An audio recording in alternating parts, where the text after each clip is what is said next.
fetch that can only grab Badlands. Oh no. He's just gonna chomp the hand. This is Entomb, right? Response if he has Entomb in hand, but doesn't have it. Oh, he does have it. It does have it, but I don't think he wants to, because he knows Pedro's running Reanimate, so he doesn't want to fire it off and give. When you're rolling to 4, you got to play with the cards you have. You can't. You just saw his hand. You saw he didn't have it. You're like, well, the only way I'm winning this game is probably by cheating a big boy into play. Absolutely, it's certainly. I think you gun Entomb, and then you say, I'm gonna top deck Reanimate, and then you just do it. You just pray.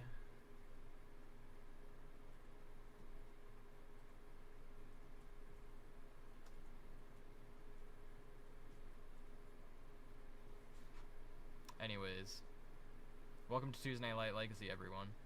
Thanks for joining us. On the left, we have Maxwell playing Reanimator.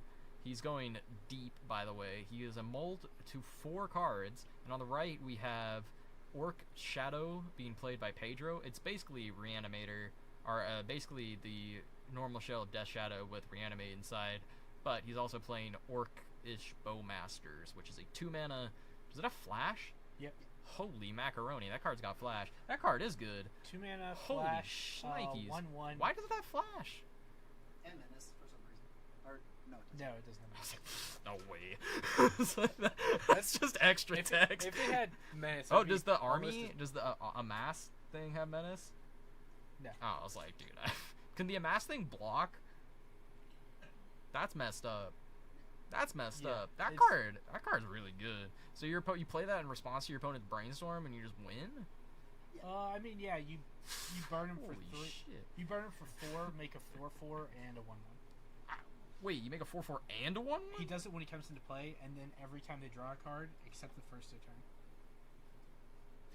The first card they draw on their turn. If they draw a card on your turn, you still burn it. Yeah. Oh, okay. So they brainstorm on your end step and then you do it? You just delete them? Listen, all I'm doing is casting Days Undoing. Oof, Because, this it is doesn't the go onto the stack. Though. look at this Thoughtseize. He's gonna take the force. I don't think that's correct. I think you just try to burn through the forces and take the Death Shadow, because now you're gonna die to the Death Shadow. Well, honestly, he's been brainstorm locked for about 4 turns. He has been. This is actually a good standoff. Do you think we're gonna see Grief here or end step brainstorm? End step brainstorm's fine. Dude, imagine if Max had it here. Oh my god, he'd be back in the game. Seriously, he'd be right back in this thing. He'd be right back in. You'd have to force a will that, no doubt. Anything that gave him mana, pitch cast Grief, take the Force of Will because you know he's got it, and then drop the Magus, and I think that would be a solid plan right there. Alright, but bananas. Pedro finally getting to see something new. Pedro paying all of the life in the world. He says, can I pay more life for the Scalding Tarn? The answer is no. You only get to pay 2. He's going to play Dolphy Voidwalker. Oh, no. That's going to be an unfortunate struggle. Is this the safe time so we can talk to people between rounds? Or is he going to let Dolphy resolve and try to play this out? I mean, Unmask in response. Oh, no, Unmask. In general? What's happening with Unmask here? Can somebody explain to me what's happening with Unmask? I mean, I know how Unmask works, but he's played Dolphy Voidwalker, right? Is Unmask in response to the Dolphy Voidwalker? No, it's... I believe a sorcery. It's a sorcery. Yeah. Oh, he Dark Ritual did it out. Okay. No, he's got... I think pitch whatever's up there in the behind his deck. Yeah. And then he casts Dark Ritual. So now he's playing... Slam Magus. Magus, and then it's now a race. 3. Take it. Pass. Untap. Here comes the decision. Thanks, guys, by the way. We appreciate letting us know.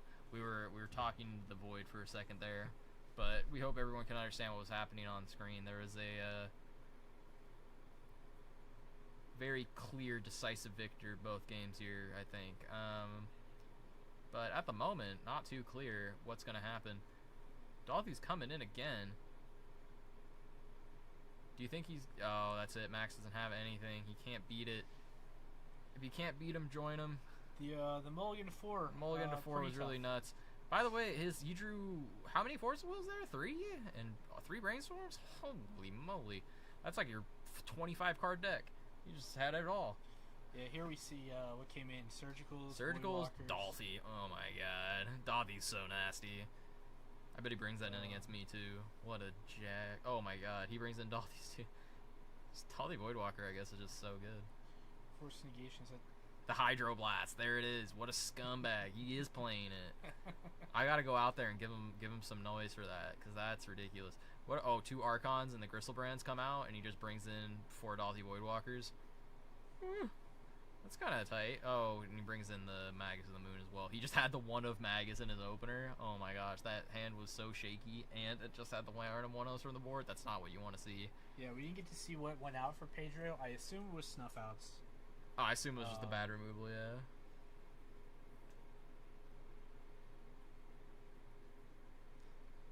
We also can go ask. We can get the answers in a second. But I think for the moment, we'll swap it, see if we can get maybe something between the rounds, since we have 33 minutes left. But until then, we will just move to our little ad break. Be sure to join us Wednesday for Pauper. I'm going to mention that every time. Can we get pre-modern?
to backup match here. We've got Dylan on 4-color Dak Faden Loam against Max on Esper Good Stuff. This is game 3.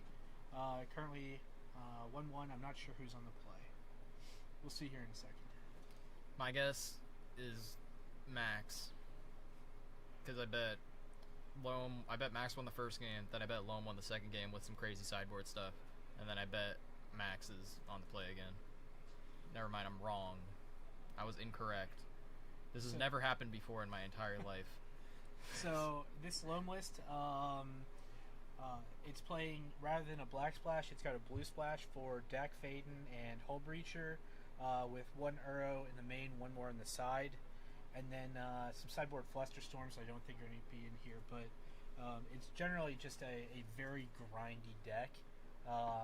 Hallmarks of the standard 4-color Loam, it's got 4 diamonds, 4 chalices.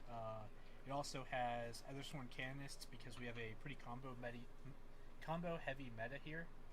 I give 2 thumbs up to that, but I can't. No, maybe break your arm less. For those curious, this happened opening a door at the movie theater. It was quite humorous. No pun intended. Get it? Humorous. I'll be here all week. Fuck. I've seen people flogged for jokes better than that. So we're starting off here with Windswept Heath, looking for any number of fetchables. You think he's gonna grab the wrong land? I bet he's going for basic forest. Damn. Savannah. Yeah, it's got, this deck has 1 basic. As of right now, it's just a revised, but that's going to be changing here in the near future. It's soon to be something intercontinental, which you'll see on stream, I'm sure. I bet they show up so well on stream too. They're so bright. Diamond Pitch Caracas, and we have turn Canonist. 1 can is easy. I love when I see that turn 1. Here's the thing: is Max probably cited out all of his combo potential stuff, and he's just, or he has like a little bit of it left, and he just puts in some other things. Because that deck can play 2 Axes, right? It runs Planeswalkers, right? Some of the, I think Narset was in there. Oh, I'm not sure exactly what he's on. He could be on something with absolutely nothing to do with breakfast, and it could be, some chompy. Just a control or a tempo Esper build. It could be a breakfast style deck. Yeah. It's hard to tell. Candace doesn't even stop breakfast. Just like, it can. Right. So a few things that they can't do. They can't clear the way with Cabal Therapy prior to combo, like the turn they're comboing. They can't cast a combo piece and a Dread Return in the same turn. So there are, certain things that. I've been thinking of playing Therapy again, and mainly because I know every card played here, and I think it's cheating. But I genuinely feel like I know what card I'm taking with Duress 99% of the time. So like, might as well just play Cabal Therapy, and if they got 2 of them, like sack an Ave token, flash it back. Ooh, baby, a triple. Anyways, flashing this Flooded Strand here, saying I wanted the 1 card from Ponder, but the other ones suck. One of the things. Or I forgot. You guys ever put cards back from Ponder and then play fetch, and then remember those 2 cards you put on top of Ponder were really good, and you just have to fetch and like pretend you didn't do that? It's my favorite part of this game. One of the great parts of Ethersworn Canonist in this, probably not going to come up here, but. Oh, it is. Oh wait, no, it isn't. Sorry, I forgot he was doing both. Yeah, so he's just removing the diamond. Yeah. But one of the things you can do is, in response to like a Ponder or Brainstorm, since you're playing Hull Breacher, you get the benefit of an uncounterable in that scenario, but it doesn't look like it's going to be making its way too much here. Do you run Field of the Dead in your deck? I do or, not. Or that? I mean, is Field of the Dead by chance in that Loam deck? It's not. So Okay. right now it's on a pretty streamlined list compared to what some other people play. It's more heavy on the sagas, less on the one-of utility lands. Yeah, I respect that. I think it's got 3 sagas. Because your one-of utilities are in from the saga, or do you just find diamond? So it finds diamond and one shadow spear. Yeah, Shadow Spear, sweet. Mostly just diamonds. Yeah. And then, as far as the other lands, it plays Barbarian Ring, Bajuka Bog, Cephalid Coliseum's kind of hit or miss. I've put it in taking it out. Barbarian Ring is sweet. Yeah, Barbarian Ring has been That a card fantastic hits card. like a truck. But I love the oh, we're going for 3. Mentor. That's really good with Ether Storm Canonist on the field. Oh, we have a Vaporeon. So here's first construct. Did you know that he uses Vaporeon tokens instead of normal tokens because they look cooler? I believe he's got an entire set of evolutions there to use. Oh, fantastic.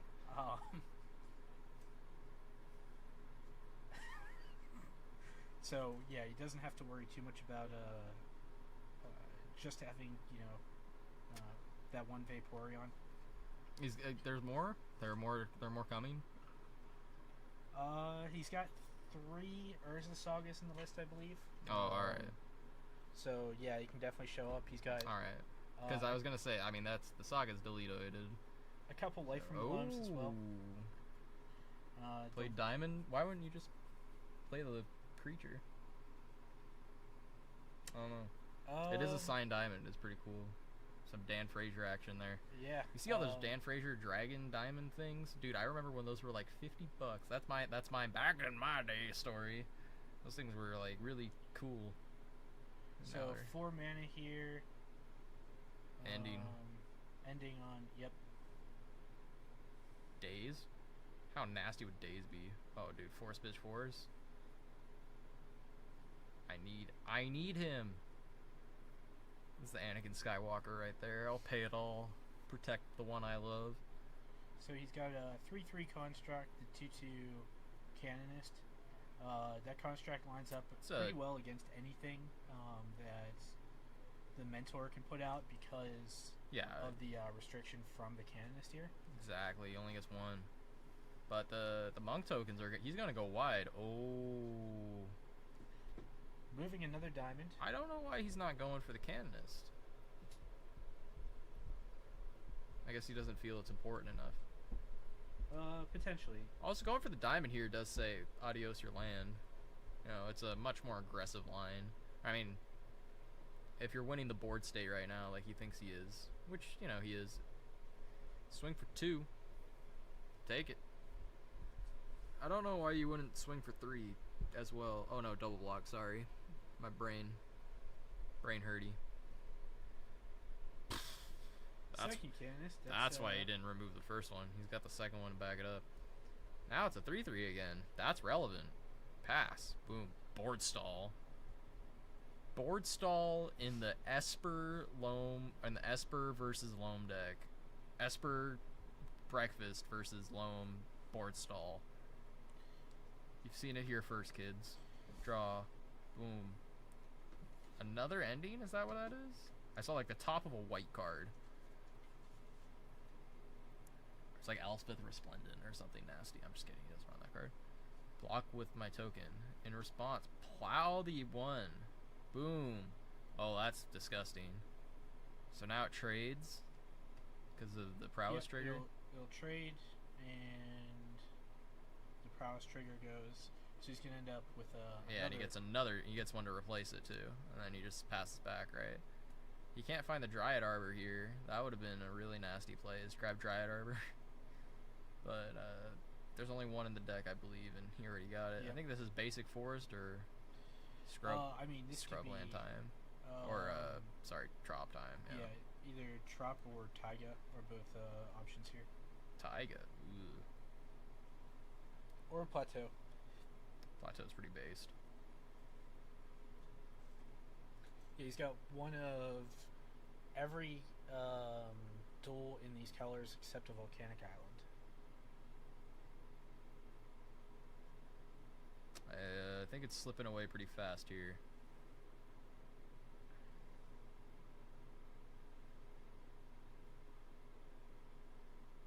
Oh wow, attack with everything. You don't risk it, do you? Yeah, you don't risk it.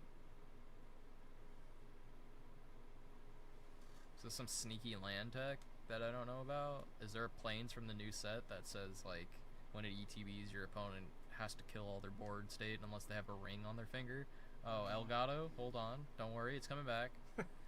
Bing bong. It's going to, it has to go to space and back, and then we get the signal. Why do we lose it? I don't know. I have a feeling it has something to do with aliens, but I'm probably right. What I really hope is he brought in. It's useless at this point, but I hope It's he brought in useless. the Jesus. one of Sideboard Armageddon. That would have been. That's fucking tight. That's the adios. Your entire. Oh, surgical. Oh, a bunch of stuff has happened. Surgical is on the stack. Responded to by Swords. Responded to by swords, and that's it. There's no more spells here right now. Yep. Swords gets it. Looks like he hit the Ending. ending. There's only 2 in the deck, so I got the other one. Yep. You seen the look at those red blasts, by the way. Premium units. And that's it. And their Hull Breacher's still in there, and the Loams, and the other thing. Look at him. He's going through one more time. Says, "Oh, both your Sagas were on the bottom of the deck. Damn, I wish I shouldn't. Wish I didn't shuffle your deck." Saga feels like a really good way for him to win this game. yeah, Sagan can definitely get him back into it. Whole Breacher deck Faden can get him back into it Yeah, pretty well. I mean, Hull Breacher deck fade ends the game. Uro. There's quite a few cards that I mean, can Uro would certainly get him sweep back into here. it. It's just pretty difficult because it's Yeah. I mean, he's trading with that token, right? He's going to be left with 2 1/1s. yeah. So he's outside? gonna be left with 2 cards, or 2 creatures, and Yeah. I mean, that deck runs an immense amount of creatures, right? It's, about I mean, Uro and some other about things. Here it comes, 12 top to deck 14. Uro. Uh-oh. Oh, Wasteland. Can cut him off black here. Might be relevant, but never mind. Never mind. Take 2. He's like, 2? He's like, yeah. Says no. Make it 4. Wait. Yeah. No. Yeah. Yeah. All right. But what to target? The source of plowshares? Oh, you can hit non-basics. Oh, that's pretty messed up. I forgot you could do that. That's pretty messed up here. Oh man, adios Saga. Yep. We're- Hitting the Sagas is that's pretty it. good. So now you're playing around with. Oh, Minsk and Boo's in there. Minsk, Uro, 1 copy of Comet. How many There are some bangers in there he can draw. He could get lucky. Yeah, I mean, Comet requires a red land, but you know, we're a little far. So does Minsk. So does Dak. Yeah, we need red land into something here. I'm not gonna lie, we got some draw steps for it. Ending sucks though. Whatever he drops first is gonna get ending, and he's like, screw you, Wasteland. I can't do anything, but I'll do this. well, there's a red. I mean, that's the best red source you can get here. 2 prowess triggers. Boom. Uh-oh. He has more that looks like he has a mentor. another mentor in his deck? That's disgusting. I thought he only had 1 in the whole deck. there's a card that I meant to put in this that Dylan probably wanted it in his sideboard that he has.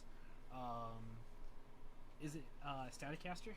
Specifically there for Oh my god. I swear to God. Goblins tokens Dude. from Belcher. From but yeah. It'd be really nice if he had it here. I don't think it's in his sideboard.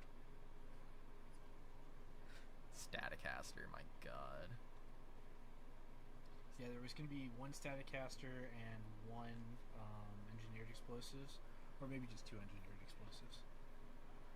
But they didn't make it into the sideboard in time, I don't believe. Alright, Dylan, draw Punishing Fire. Deck. Nope. Never lucky. Looking at the options, if he's not jamming it, could be Endurance would probably be fine here.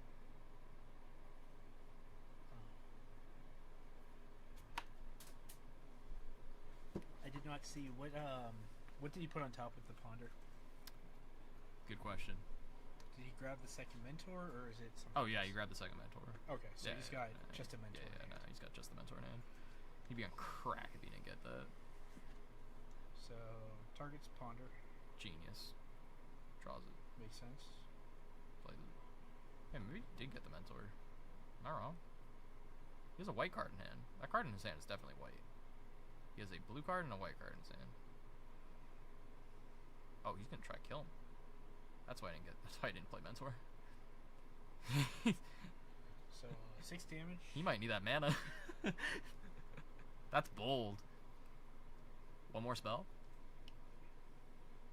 That's why he's shuffling pretty aggressively here. He says, Yeah. if this spell is any spell, you die. Any spell and not a blocker. Well, any spell I can cast. I think he drew Plow. I straight up think he drew like the only. Yeah, he drew like a removal. Now he's like, oh man, I should play this Mentor first. I mean, I think you're still in a good spot here. Yeah, I think you're in a situation where Max is looking pretty good as far as both board state and control over the game. Oh, he does have something. Oh, what the hell is that? Serenity. Oh, GG. What is... Why? What? Serenity triggered it again, so there were 3 prowess Yeah, no. triggers. What's Serenity in there for? What does it hit? It depends on how big the chalice was, but most likely Urza Sagas and Construct tokens. Yeah, I guess it does it all that stuff. I think it's an overboard against this deck in particular. Yeah, that's what I was thinking. I was like, that's an aggressive, like... Unless you are very weak to chalices, but a lot of times... yeah, that deck is really weak to Chalice when it's playing all the ones. Yeah. A lot of times, I didn't see Chalice. It might have been sided out here. I recommend siding out Chalice against Delver, but not against something like this. Oh my god, he has Bowmaster too!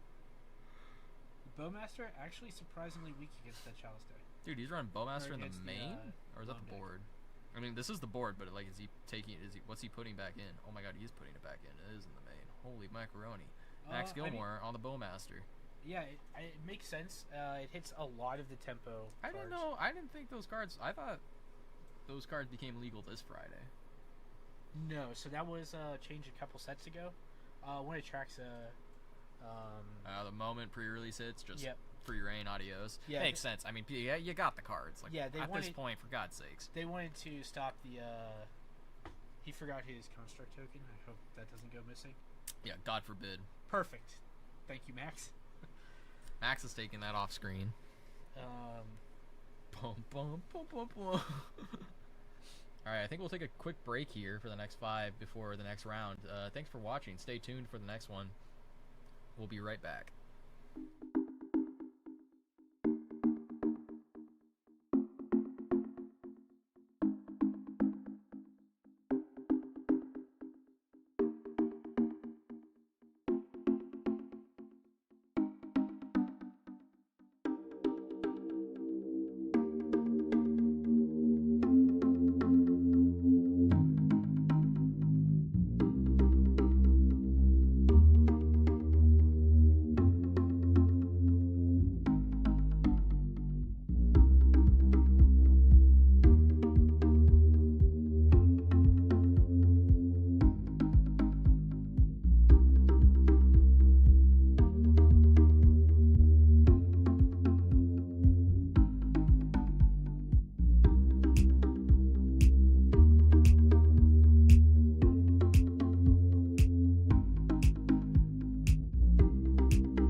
going into round 2 right now. On the right side we have Alex. On the left side we have William. Waiting on deck lists right now. It looks like William is on his Angel Stompy William's list. on the most meta list you've seen since the beginning of Legacy's iteration. He's on Angel Stompy. You know, everybody knows this list. You're running. Do you know any cards? I assume 4 Swords to Plowshares are in there. Yeah. Beyond that, I have no idea. So he's running. It's a white initiative deck. So it's got the Archon of Emeria, the seasoned Dungeoneer, yeah. and then he's got some angels to back that up with. The Ceres Paragon, and I can't remember what else. So he gains a lot of value through the Ceres Paragon. He's looking to drop a 3 or a 4 drop turn 1. Same as the old. The old reliable. Yeah, did White Plume Adventurer get deleted from Legacy? That card's long gone, right? Yes. Yeah, we lost Fallen Hero. Took the bullet for the entirety of initiative mechanic. Kind of shows that putting commander mechanics in Legacy have always... It started with True Name, really. That was the first offender of like commander mechanics in Legacy, and then we were like, all right, they've learned, and then it only got worse. Like it got progressively worse. Yeah, I think one of the easiest things they could have done to, because anybody that can foresee, I don't think we all recognized how strong the initiative really was, or more specifically, the Undercity. But being able to venture into the dungeon with only 1 colored mana definitely made things a lot more accessible. But we don't have to worry about that here, except for Seasoned Dungeoneer. And then on the right we have Alex on lands with main board Sphere of Resistance. Looks like he's running sideboard Minsk and Booze. I'm not sure if there's any spice beyond that. Any spicy meatballs? Probably 1 or 2 paisanos in there that are pretty delicious. But yeah, he's definitely he's gonna have the. Oh my God, Foil Flusterstorm's $129. My God, it just popped up over there. This is in William's list. Angel of Condemnation, of course. It's a 4-drop from Hour of Devastation, Flying Vigilance. For 3 mana, you can exile another target creature. You blink a creature at the end step. So you Flicker Wisp something for 3, which is how much Flicker Wisp. So you got tap to recur Flicker Wisp, or Flicker Wisp itself.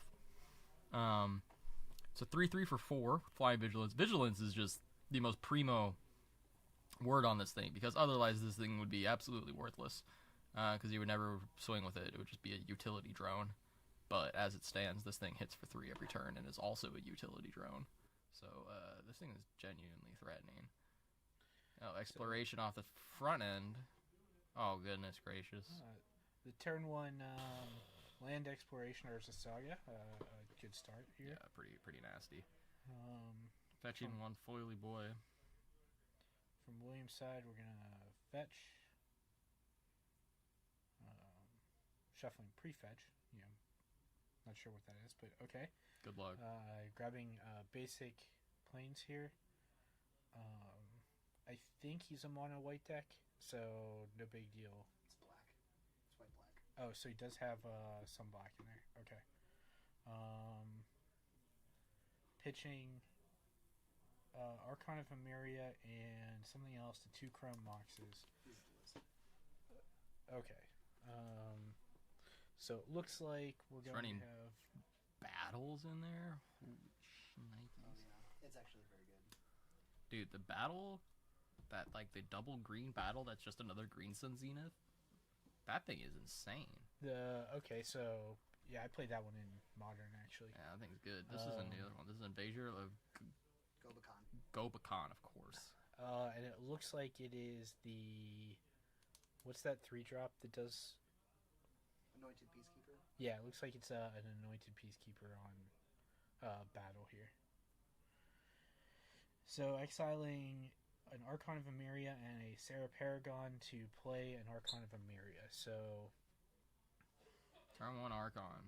I can't beat that. I conceded to that. I had to board in stuff to beat that card. It's pretty rough. turn 1 Other Sworn Cannon is pretty good for you, right, too? I can beat that. I actually can beat that in main deck. I've got Buseju. But I could not beat that 3-drop. I was like, oh, like...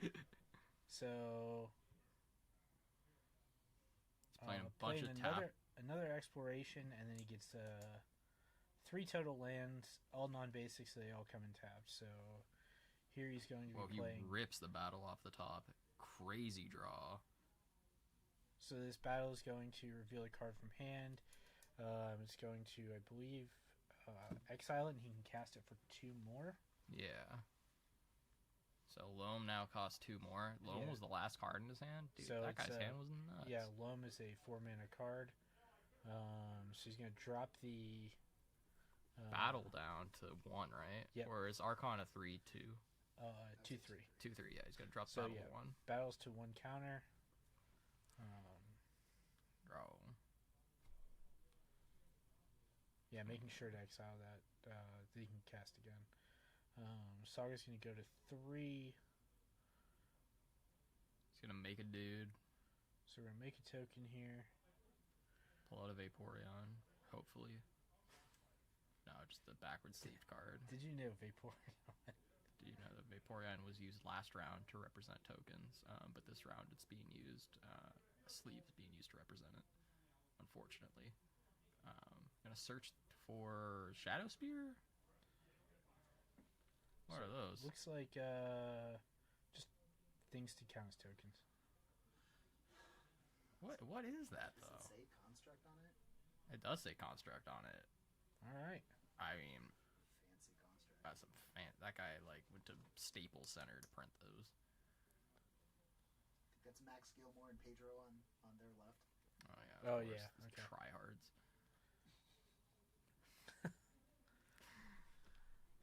What, they don't have $300 in Pokemon cards to act as their tokens for their deck? Are you kidding me? It's not about the game. It's about how you play it. I've Alright. got Shadow Spear, of course. I've got 8 Ancient Muse My God, that I that's sometimes so funny. use as my construct Those are tokens. fantastic. They aren't made out of They look good too. They look like artifacts too. yeah, they aren't Yeah. they aren't made out of great material. So you have to be super careful with them. Other people have bent mine. Oh my Like, God. and they crease so easy. So I've got 2 of them that are creased. Did you see the PSA 10 that we had later? Anyways, battle got smoked. He's pulling out the other thing on it. So here we go. Other Now side. we have Light Shield Array. At the beginning of your end step, put a 1/1 counter on each creature that attacked this turn. You can sack it to give all your creatures hexproof and indestructible on end turn. Holy moly. So it seems pretty strong here.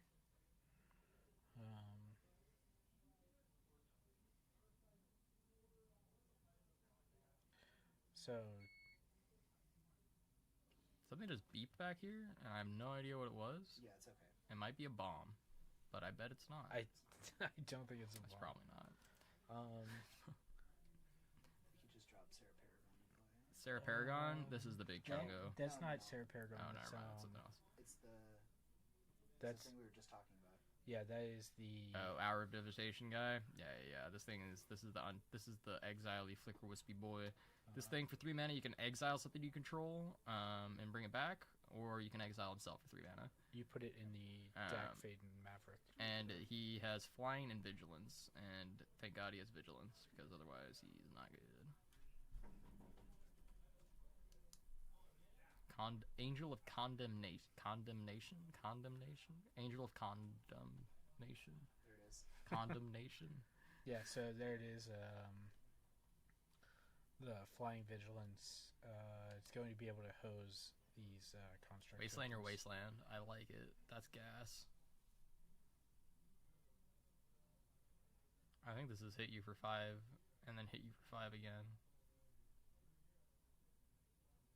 Oh no, it's hit you for 3 and then Yeah. Okay. So hit you for more than 3. So he's going to give counters to both of his guys? Yep. Yeah. both attacked. So both get a +1/+1 counter. Yeah. So now he has 4, 5, 6, 7 power in play, and he's at 8, so fetches are offline. Also, all of William's creatures have flying, which is just genuinely annoying. He's gonna Mill the Loam, Dark Depths, Sphere, And Yavimaya. and Yavimaya. I don't think that's gonna do it. I think you're in trouble. He's got his Shadow Spear in play though. Oh, he does have Shadow Spear in play. Yeah, Hold on. The math has changed. If he's got something like a crop rotation in his hand, oh, it's Of course. 3 mana. I thought that was 4 mana. I thought the Wasteland stopped. Yeah, it. no. It's 3 mana, blink your guy. Yeah, I thought that Wasteland was. The game is over, kids. other play. Yeah, the game is over. I forgot it can Flicker Wisp. Yeah, it's Flicker Wisp on a stick. Target creature. Holy shit. Yeah, that's gonna be the end of the game. He's questioning life. He's questioning sanity. He's like, do I make a token? Yeah, dude, make another token. It's gonna be great. I'm not sure what the card he just played is. Oh, is that The artifact. Pithing Needle? Yeah, it's Needle. That Wait, is it Needle? That sure is some art of Pithing Needle. Man, if only you had done that All right, first. so here we've got. I want to move their life tools anyways. Okay, so here we've got if there is a Glacial Chasm in the main deck, he's not out of it, but that's a big if because there's a lot of things to worry about here. Yeah, so it looks like they're confirming it's Pithing Needle on the Angel of Condemnation. Yeah, thank God. He's made another construct on his turn, by the way. In response to the Wasteland, so that was Yeah, so or on his turns, on yeah, it was William's on turn. The needle's on the Flicker Wisp Angel. Yep. Yeah, that thing is bananas.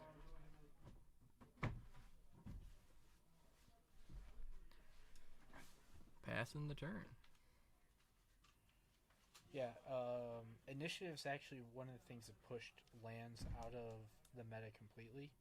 So I have very little doubt that Unit Angel Stompy designed on the initiative base is doing quite well here. Yeah, you just kind of play threat after threat that they don't have much of an answer for. Yeah, like Also, nothing's punishing fireable anymore, so I haven't even seen any green out of or any red out of.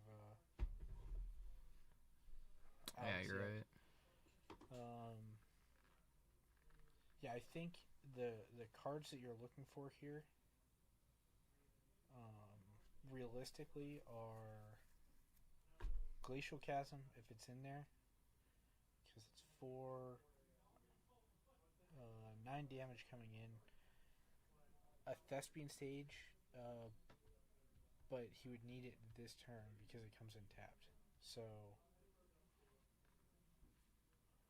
it's supposed to be on 10, but 20. Yeah, it we gives you got the it. gives you the right idea. It's probably not going to thaw out Yeah, it's before about the end of the game. it's about a million token or a million counters. Yeah, no it's matter about which way you 5 look at 6 it. zillion. So yep, there's 11 damage. Drops him to 2 or 9, yeah. 9 damage. Pass. Pass, This is okay, so this is go for broke.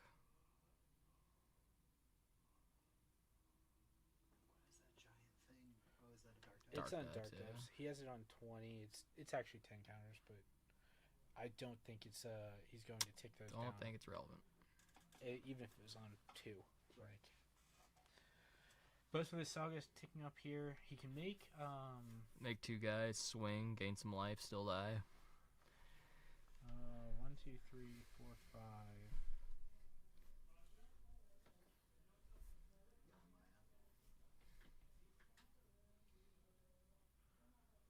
Yeah, now everything's a forest. So there's 2, make a guy, so it's he's got all the constructs are 4/4s now. Excuse me, play another Urza Saga.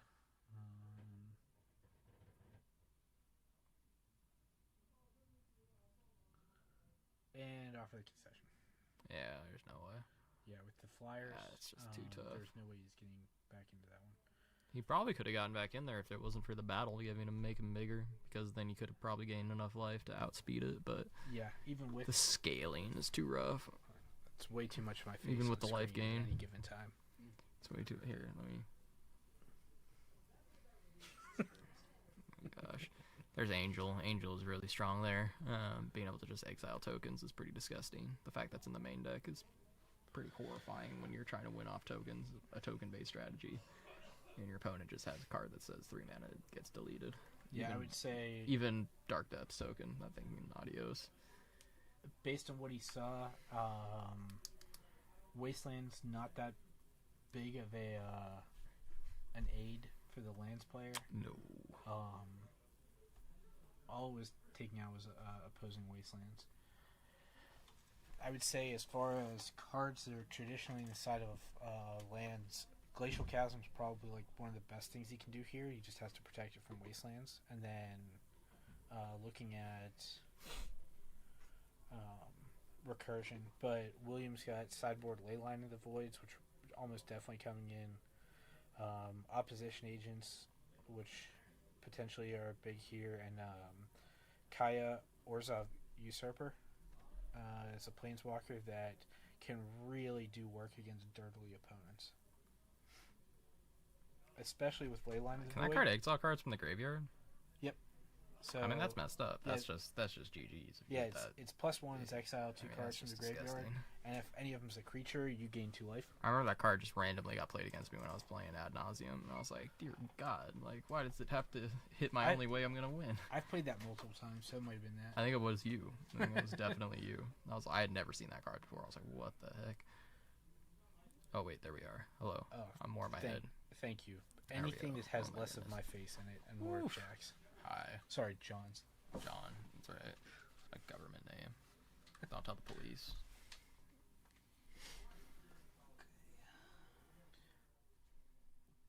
We're getting some shuffled action here. Magic the Shuffling. So, Lord of the Rings is just been released, and I think the only card we're ever going to see out of this entire set, played in Legacy at least, is going to be Orcus Spellmasters. I the fact- disagree. Really, The 2-mana enchantment that the ring tempts you every upkeep. that thing looks like trash. Yeah, but the end step of the ring is pretty big. Isn't it When like 1 and a black? Yeah, but when a creature attacks, Holy I mean, Reprieve. I don't think Reprieve's gonna make You don't a think big. so? Remand doesn't. I guess that's fair. Yeah, it's just a color shifted Remand. The Better than exile. It's Repri- uncounterable. Prive. No, I think if you put Remand in white, I mean it's one of those fun questions where it's like if you put Brainstorm in red, would it be good? Well, it's like probably. I mean, Yeah, it'd probably be really good in but burn. look at Manatithe. Like sometimes that card comes out of nowhere and really infuriates people, but how Yeah. often do you really see it? I think I mean, Reprieve is the exact same. There are a couple people Yeah. that are going to use it occasionally, and it's going to really annoy certain strategies. But I think on the whole, It's the it's going to C. be. It's gonna be great for people who play EDH and want to only play mono white. Can we bring up there a the Ring CEDH? Tempts You card? You gotta give me a name. It's the Ring Tempts You. It's the That's the literally the the name rules, like the Undercity card, but Oh. for the ring.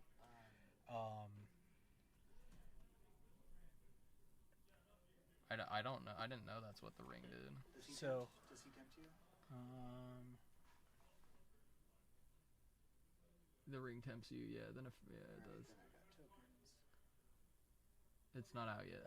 No, it's What does the ring do? Does the ring make you Um, die?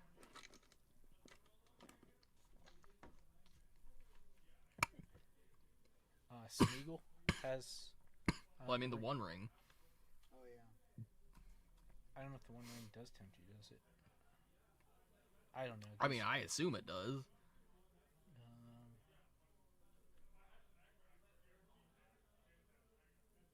Oh, they're playing. Oh, it doesn't. Oh, Oh, okay. plain. We're trying to figure out what the Lord of the Sugmar is. We have a 4 and black border Taiga into a exploration into a Urza Saga, but on the top what was it, top middle left of the screen, there's a ley line of the Void in play from turn 0 on William's side. And he kept a 7-card hand with it in his opener. That's just disgusting. What did he exile there as the land or card for Chrome Mox? That looks interesting. I have no idea what that card is. It's Giada. Giada. Oh, that's the angel, the 2-mana chick. Yeah. Oh yeah, he just has the different art. I do know that card. I lied. So Sanctum Prelate. On 2. Right? Yeah. Okay. Sanctum Prelate on 2. By far the best art of that card. Is the game over? Did William just win the game on turn 0 by playing Leyline and then 2 Moxes into a turn 1 Sanctum Prelate on 2? I don't think so, because he's going to be able to play Constructs. Crop Rotation's a huge card, and the biggest 2-mana spell, Life from the Loam, is already shut off by the Leyline of the Void. So I don't think the Sanctum Prelate's going to do too much here. Yeah, it shuts down Punishing Fire, but beyond that, I don't think it changes much. So paying 2 life here for a Construct. You could pay 4 if you wanted to. Reasonably, yeah, you could, but and then Crop Rot. Easy Crop Rot. Adios. I don't want to take infinite life. Crop Rotation and Urza Saga with a trigger on sack. Yes. Oh yeah. Infinite value. Yes. So if the sack trigger is on the stack and you crop rotation it, then you still get to search, and you get to search for a land. Yeah, you get double search. Maximum value. So it might be worth it for him to. He might not know that, but Second, his only colored mana. Grove. Going to grab. I wouldn't grab Grove here because Stage Depths. Does he just have it natural? Does he I have think half? Stage would be great here Oh because he nah, can dude. copy Saga Part 2. Easy. Well, he can copy a Saga, Yeah. and then with the Saga on 2, Yeah, you can copy just something else. and then copy something else, and then just have infinite Yeah, Construct tokens. Just build the machine. That's probably how I would have played it, but I'm also not a lands player. Yeah, you might be able to build the machine and do this, because doing this way does ramp a second Saga very fast. So here he's Because now he has Ancient Tomb Saga, and this is what you were talking about. This is how he's going to win the game. Yeah, so He sees this as his out. Because he no longer can cast the Sagas again. They're one and dones. So he wants to ramp one out fast, and then he's probably going to try to stage the second one. Just to get more guys on field. It's going to take a lot of damage doing this. Ancient Tomb ain't cheap. And those flyers might come in, just clean them up. We will see, though. Urza Saga is such a powerful card. Ooh, there you go. Yeah, Shadow Spear. I had a feeling. Shadow Spear's so expensive now. is it? It's like a $30 card. Oh, Is it actually? I thought that card was like a common. $24? What the hell? What card? What's that from? Theros. Yeah. Well, Theros Return. The Return of Theros. Call of the Ring. that card shouldn't be worth anything, but it is because it costs 1 mana. Urza Saga's a card. Yeah. Saga card. Whoever out there bought or just had to happen to own like 55 Shadow Spears and then Urza Saga got printed, God bless you, bro. That's your lucky mother. Call of the Ring is the card, the enchantment I was talking about. Call of the Ring. Yeah, I saw that card. The card looks like trash, man. Our card's I bad. think That's the Collector Legion. I mean, that's the Collector Booster artwork, by the way, for anyone curious. Which one? The Call of the Ring, that's the artwork for the Collector Booster. Somebody here asked me earlier today. By the way, that's the end of the game. Something just, yeah. I just don't think William can come back from that many. Yeah, I was going to say, yeah. So That's we just have, way too many dudes. You gonna die. We're not bad at. Yeah, so Yeah, we don't have the ring tapped. Call of the Ring, for reference, at the beginning of your upkeep, the ring tempts you, and then a second one, kind of less useful. Whenever you choose a creature as your ring bearer, you may pay 2 life if you do draw a card. But the important part is you're getting to the end of the ring quickly. And then first stage, your ring bearer is legendary and can't be blocked by creatures with greater power. Second one is whenever your ring bearer attacks, draw a card, then discard a card. Third is whenever your ring bearer becomes blocked by a creature, that creature's controller sacrifices at the end of combat. And then the last one, which is very important, is your ring bearer deals combat. Whenever your ring bearer deals combat damage to a player, each opponent loses 3 life. So you're putting this on generally small creatures like 2/1s, 1/1s, things like that. So they become unblockable by anything larger, and then every single turn they're hitting for 3 plus their power. So they turn pretty much anything into a minimum 3 power creature. And then you can Dark Confidant it for 2 life every turn. I mean, that's not bad. Yeah, it's... Dude, I think this card, oddly enough, I think this card is the best of Saga. In Legacy, at least. This card plus Saga, because you can go Saga, then you can go basic Swamp, and you play the Sugmar untap, make a dude. Or you just make a dude, and then... Or you go Saga, land... Or I guess you go on Saga on turn 2, play this thing, untap, make a dude. I think it's great with, like, Delver, where you have evasive threats. I mean, yeah, that card's bananas. That card's... Yeah. That card's no What do you call the ring? Just slot it in. It's Yeah, I mean... Slot it in, yeah. I think, I mean, there is... They obviously put a deck in the Lord of the Rings deck. Yeah. It's set, and it's a black deck. For sure. It's a very good black deck. I think Black-White has a strong option there. Strong foothold on the set. Anyways, back to this game. Sam Gamgee's pretty good. Samwise? Yeah, Samwise Gamgee, I think, is the card name. Sammy? Well, they have the new green-white infinite combo with Rosie. It's the Scurio combo. Okay. Again. I've got my sleeper agent pick for the set. I think the best card in the set of cards is going to be like still $20 come next year is going to be the stupid Delighted Halfling, because everybody and their mother is going to need they're going to be looking for the best Elvish Mystic or whatever, and that's it. It just happens to be it. There's nothing better than it. It's so good. I think it certainly depends. Like in Maverick, I wouldn't play it, or I would play like one in place. Oh yeah. Oh, I mean mainly for Commander, like strictly Commander. Yeah. I mean it's gonna have. I don't know anything about Commanders. It's just the best of the best. Like they finally outscaled the 1-drop elf, and it's this dumb card, and it's gonna be worth like $15. You're gonna be building your deck in the future. You're gonna be like, why do I need this card? And you're gonna be like, is there anything better than it? It's like, well, there's a lot of functional reprints of Delighted Halfling because cards existed for a century, but it does it the best. It's Cavern of Souls on a stick. Yeah, putting Cavern of Souls on for Legendary. But here we go for life. It's pretty standard stuff happening on the screen, by the way. Life of the Realm is just rebuying some lands, and nothing too exciting. So yeah, pretty standard lands play.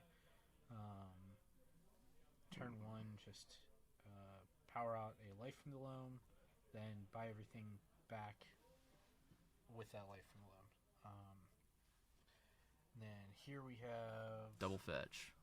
Neither one of the fetches stifled, saving time, grabbing my islands, or my my planes. Hold on, we're Elgadoing for a moment. Don't worry, we're gonna be back in 5 seconds. It's coming back.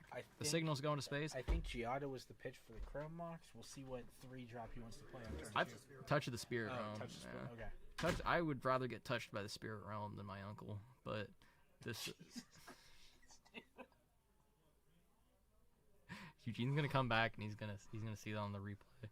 It's what came to my mind. Anyways, Touch the Spirit Realm is a very good card, though. Honestly, that card sees not enough play in Legacy. I'm so glad my friends from like the way more wholesome games that I play don't know that I do this. The way more wholesome games. This is a very wholesome game. This is Magic the Gathering. This is Magic. This is the wholesomest game I've played in forever. So here we have a tap fetch land, really bad compared to what you would expect out of a fetch land. Yeah, that's looks like that Force of Vigor gross. pitch. Is that Force of Vigor? To hit the Chrome Mox, which is a little rough. And then that's the spell for the upkeep. Trying to keep William off mana here. Oh yeah. We'll swing for 2 and play Wasteland. William gestures to pass the turn as his Archon. I love how his Archon's just sitting center stage, because I like doing that when my opponents play their creatures behind their lands. You can't do that anymore at GPs or stuff. Like if you're like the judges walk around, they say no, you can't. Like that used to be a preference for Magic players, but now it's just a straight up rule. Jamming Sarah Paragon. Sarah Paragon, for you guys who don't know, is going to clean things up very quickly. It's a 4 mana, 3/4 flyer. But that doesn't matter when it comes down to the combat. At the beginning of your combat on each phase, you may play a land from your graveyard or cast a permanent spell with converted mana cost 3 or less from your graveyard. If you do, it gains when it gets put into a graveyard, exile it, and you gain 2 life. So it's pretty good. It also just gains that, by the way. So like whenever it dies, you just gain 2 life. William pointed out to me with Invasion of Gobakon, because it exiles itself and comes back as a new thing. It counts. Yeah. You can play it infinitely. So if you recur Invasion of Gobakon and then flip it as a battle, you can keep grabbing it from the graveyard because it's a new object. Goes back to the graveyard. Doesn't get exiled. Great, love it. So wait a minute, that's infinite life? I don't think it's infinite life. No, you only get to do it once each turn. Yeah, once each. Oh, I thought you meant like it just keeps triggering. I was like, bro, what? I was like, do they just mess up a ruling? That would end the game. So this is the card that we all just agreed that we're going to pretend it works, right? Yeah, exactly. Yeah, so Sarah Paragon. Paragon's one of those kitchen table cards right now. We're kind of in kitchen table mode where it's like, well, the rules are the rules. So by the rules, as they were interpreted, Sarah Paragon should not work. However, because it's a printed card, and it would be kind of dumb to print a card that literally does nothing except flies as a 3/4 for 4. Double play Wasteland. He's like, oh, let me read that again. It's like, oh no, hit your Wasteland. That's gross. And you gain 2 life, right? Yeah, it should exile here, and yep, he gains 2. Now what? So now 3 mana. Let's see what Hit other Boo. degenerate thing he He's got wants to do. Conclave. No. Is that? Yeah, that is Skyclave Apparition. Yeah. So I thought it was Conclave Apparition. Skyclave Apparition. Yeah. When an ETBs exile the thing, when the thing leaves, you get a 4/4, or you get a mana cost equal unit. That's the end of the game. He's gonna clean it up.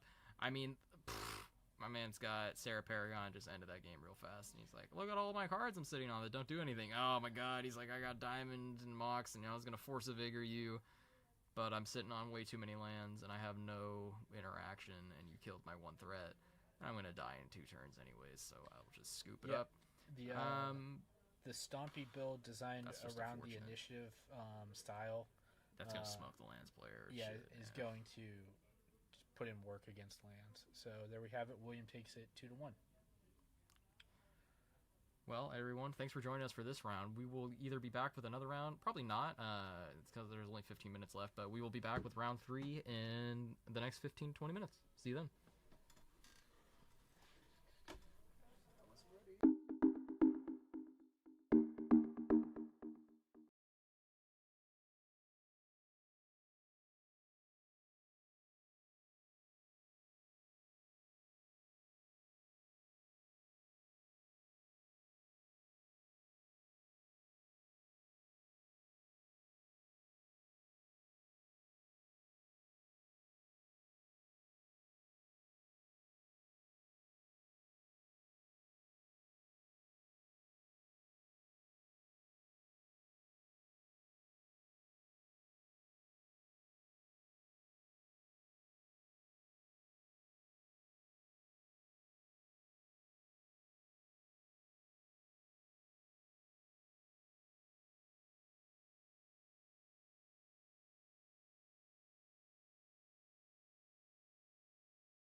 Hey everyone, this is Eugene. Just checking back in here to let you know that we actually can't find anybody else to play on camera right now. So we are going to be gone for the full amount of time, either that or until the round ends. If all of the matches end early, then we will jump into round 3. But until then, we will see you in about 12 minutes. Here's hoping.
And we're back with round 3. On the left, we have Jesse playing Death Shadow, and on the right, we have James playing Sphereland. So, yes, indeed, we do have Jesse James on the field. I think on the. Oh, is he on Death Shadow? I think he's on staff. I think Jesse's Oh, he's on on staff stacks? control. That's right, he must have swapped it up. Yeah, staff of storyteller control, and James, I believe, is on. He was on. Acast. You know what? Staff Storyteller Control. He was on that a couple weeks ago, I believe. He's when he started it. And Staff the Storyteller is one of those cards that kind of came out of nowhere. It's been around for how many sets now? 2? 2 or 3? Yeah, it hasn't been around too long. Yeah. We have. so- Yeah, he's playing Comet, Staff of the Storyteller, and Blue. So it looks like Jeskai. And then 8cast on the right. 8. He's calling it Emery Sai and their magical 8? friends. 12. Not 12. That was another 8. We've got Bring up staff for you.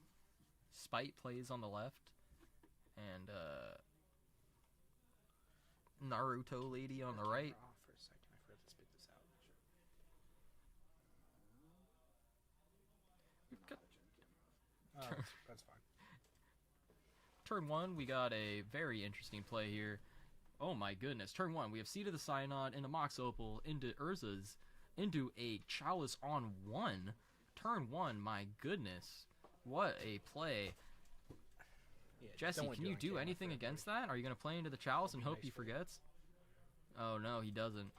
That's unlucky. He's going to untap there. I have seen more Brainstorms resolve through a Chalice than resolve in my life. Untap, draw. Seat number dose. Jesus So- Christ, there's a lot of staffs. Yeah, there are more staffs. I mean, that's actually kind of fun. There used to be not that many staffs in Magic, and now there's a lot of staffs. Anyway, So- staff and Storyteller. Staff of the Storyteller, when it comes into play, it creates a 1/1 White Spirit with flying, and anytime creature tokens created, you put a counter on it, and then you can tap it and with one white mana, and remove a story counter to draw a card. So he's going to be playing a few different ways to create tokens. Comet creates a bunch of them. The staff creates one itself, so he's going to use that to generate card advantage throughout the game. Looks like somebody's in the chat there for you, Ben. Ben, why isn't he memeing with Bowmasters tonight? Because I'm going to be memeing with Bowmasters and Adnaz next week. Are you kidding me? That card's So- bananas. So I don't actually own them at this point. Right now I'm still on the Blue Splash. Dylan is currently playing my deck with the Blue Splash, Dak Faden, and Hull Breacher still. But there are a few Bowmasters that have been out here. Oh my gosh. Ooh, so we have right here a Kappa Cannoneer, triggering on itself, triggering on the Mox that comes into play, and without the ability to cast a Swords to Plowshares because of the Chalice on 1, it's going to be quite hard to remove this card. Reveals Force of Will for free. That's some good information, actually. So with Force of Will, we can probably assume that there's not going to be another blue card. I figure that the card that you would want to counter in this matchup will be the Kappa. Kappa Cannoneers. I think he might say I have another removal spell for it that's more efficient. I think this deck might have some gas in it. I think this deck has Supreme Verdict in it. I think this deck is running some actual technology that is unheard of. Big untaps. That Spirit Token's gonna eat the Cannoneer here, save him some life. Swing in for 7. I don't know how I- unblockable. Oh, it's unblockable. Yeah, because the... I think we all forgot. I did not. Did we? I get roasted by this card regularly. I did. I don't get roasted by this card. I usually am dead before then. I usually the card that kills me is on the bottom left there, Chalice of the Void. That card's a lot scarier. I thought you were gonna say the card that kills you is Ad Nauseam. Yeah, Ad Nauseam kills me 4 or 5 days of the week. There's Verdict. You know, it'd be cool if you could counter Verdict. Yeah, so Hey, you know what card can counter Verdict? Reprieve. Dude, reprieve on verdict is nasty because reprieve doesn't need to be countered. It doesn't counter. Yeah, it could hit uncounterable spells. So he's actually going to Autowigma. bounce with Otawara his own Kappa Cannoneer. He's using the Imperial Star Destroyer to bounce this guy. He should be down 2 life from tapping the Ancient Tomb. He should be at 15 now, but we'll see if they catch that. I'll give it a turn. Yeah. Maybe he'll tap it again and he'll be like, take more damage. Oh yeah, he's got it. Oh yeah, he's got it. Wait, Nope. no. So here we are casting Kappa Cannoneer once again. Unless we missed something, I do believe he should be. Resolves. Yeah, we're gonna sort out We're gonna the. get that sorted. Jamie's on it. But Cap Cannoneer is back, and he's more powerful than ever. Don't worry, the Elgato is just getting. He's just going to space and back. Don't worry, it's coming back. It's coming back. The signal is on the way. Beam me back, Scotty. I've never had. How much anything- Star Trek did you watch, by the way, in general? Like on a scale from 1 to like, I've literally seen every episode ever invented. TNG, I've seen most of them. The original series, not nearly as much. Yeah, I haven't seen any of the original really. Same. Deep Space Nine. Oh. I've seen probably more than half, but I'm not like. I'm not an expert. Jamie's on his way to fix our problem. But I do believe if I were to guess what's happening right now, either Staff of the Storyteller is going off and our boy is drawing cards and he's feeling good about his position, he's got counter spells in hand. More likely, he's sitting with a bunch of cards in hand that either he doesn't want to cast or can't cast. Hey, there he is. Such as, ending, gonna get forced. Staff the Storyteller number 2 is gonna come into play with another spirit, and that's gonna put some counters on the other staff, which is nice. So yeah, both of them get a staff here. Yeah. Looks like Yeah, it looks like the counter was misplaced at the moment. By the way, he's going to go down to 8. We did get the life totals sorted out. So he was at 11, then from 11 to 10 with the Force of Will, and now to 8 by tapping the Ancient Tomb. And he's going to cast Thought Monitor, everyone's favorite Thought Monitor. Not quite as fun as the Hall Monitor. trigger again, so we now have an 8/8. Yeah. 9/9, and It can't be blocked. Does he have it? Is there a way you can say Ubuntu and like deploy? Oh, bounce Thought Monitor. so he's bouncing his own Thought Monitor here. That's sick. And then he's going to cast a Thought Monitor. Trigger. Draw 2. So he's got a 10/10. If these 2 cards are both artifacts that he can play, Double 0 mana artifact. My man's a god. There's no shot. he's got quite a few. It looks like he has another Thought Monitor. No, he doesn't have it. Unlucky. So it drops Jesse to 2 here. 2 ain't And 0. Jesse's going to have to rip Swords to Plowshares because it looks like the Chalice got Prismatic Ending. It's either got to be Swords to Plowshares and use all of his mana to do so. Yep. So there's the swords, removing that. However, if James is able to remove the spirit token in any way, which I don't know if he can. I cashed the spell bomb already. Yeah, with the spell bomb in the graveyard, I don't know if he can. But That was his only thing. But yeah, there it is, Otawara Otawara. number 2. so That was the other yep. card. That's why he didn't go for lethal. Yep. What a nasty play. How many Otawaras are in that deck? My guess is 2 or 3. Disgusting. He had them both. Sometimes your opponent just happens to have all of the answers, and even if you thought you played really well, in which I think you did, played through a Chalice on turn 1. The Lord decides your fate. The Senate will decide your fate, and his fate was death. The man drew into Otawara and another Thought Monitor. The game wasn't letting him lose. It do be like that sometime. Staff the Storyteller here being played again. Do you think Staff the Storyteller is better or worse than the One Ring? I think it's better. Situationally, there are decks that may be able to use the One Ring better, but Staff of the Storyteller is a card that comes down very early and generates moderate value, but then later on, most of the cards from the deck can generate the value along with it. Who's Nazgul? One sec. First time reader. We got a reader. I'm reaching across the table to pick up your card virtually. All right. When it enters the battlefield, the ring tempts you. It's got Death Touch, by the way, for no good reason. Well, it's a 3-mana 1/2. Of course, it's got Death Touch. The Nazgul were Who? the Nazgul.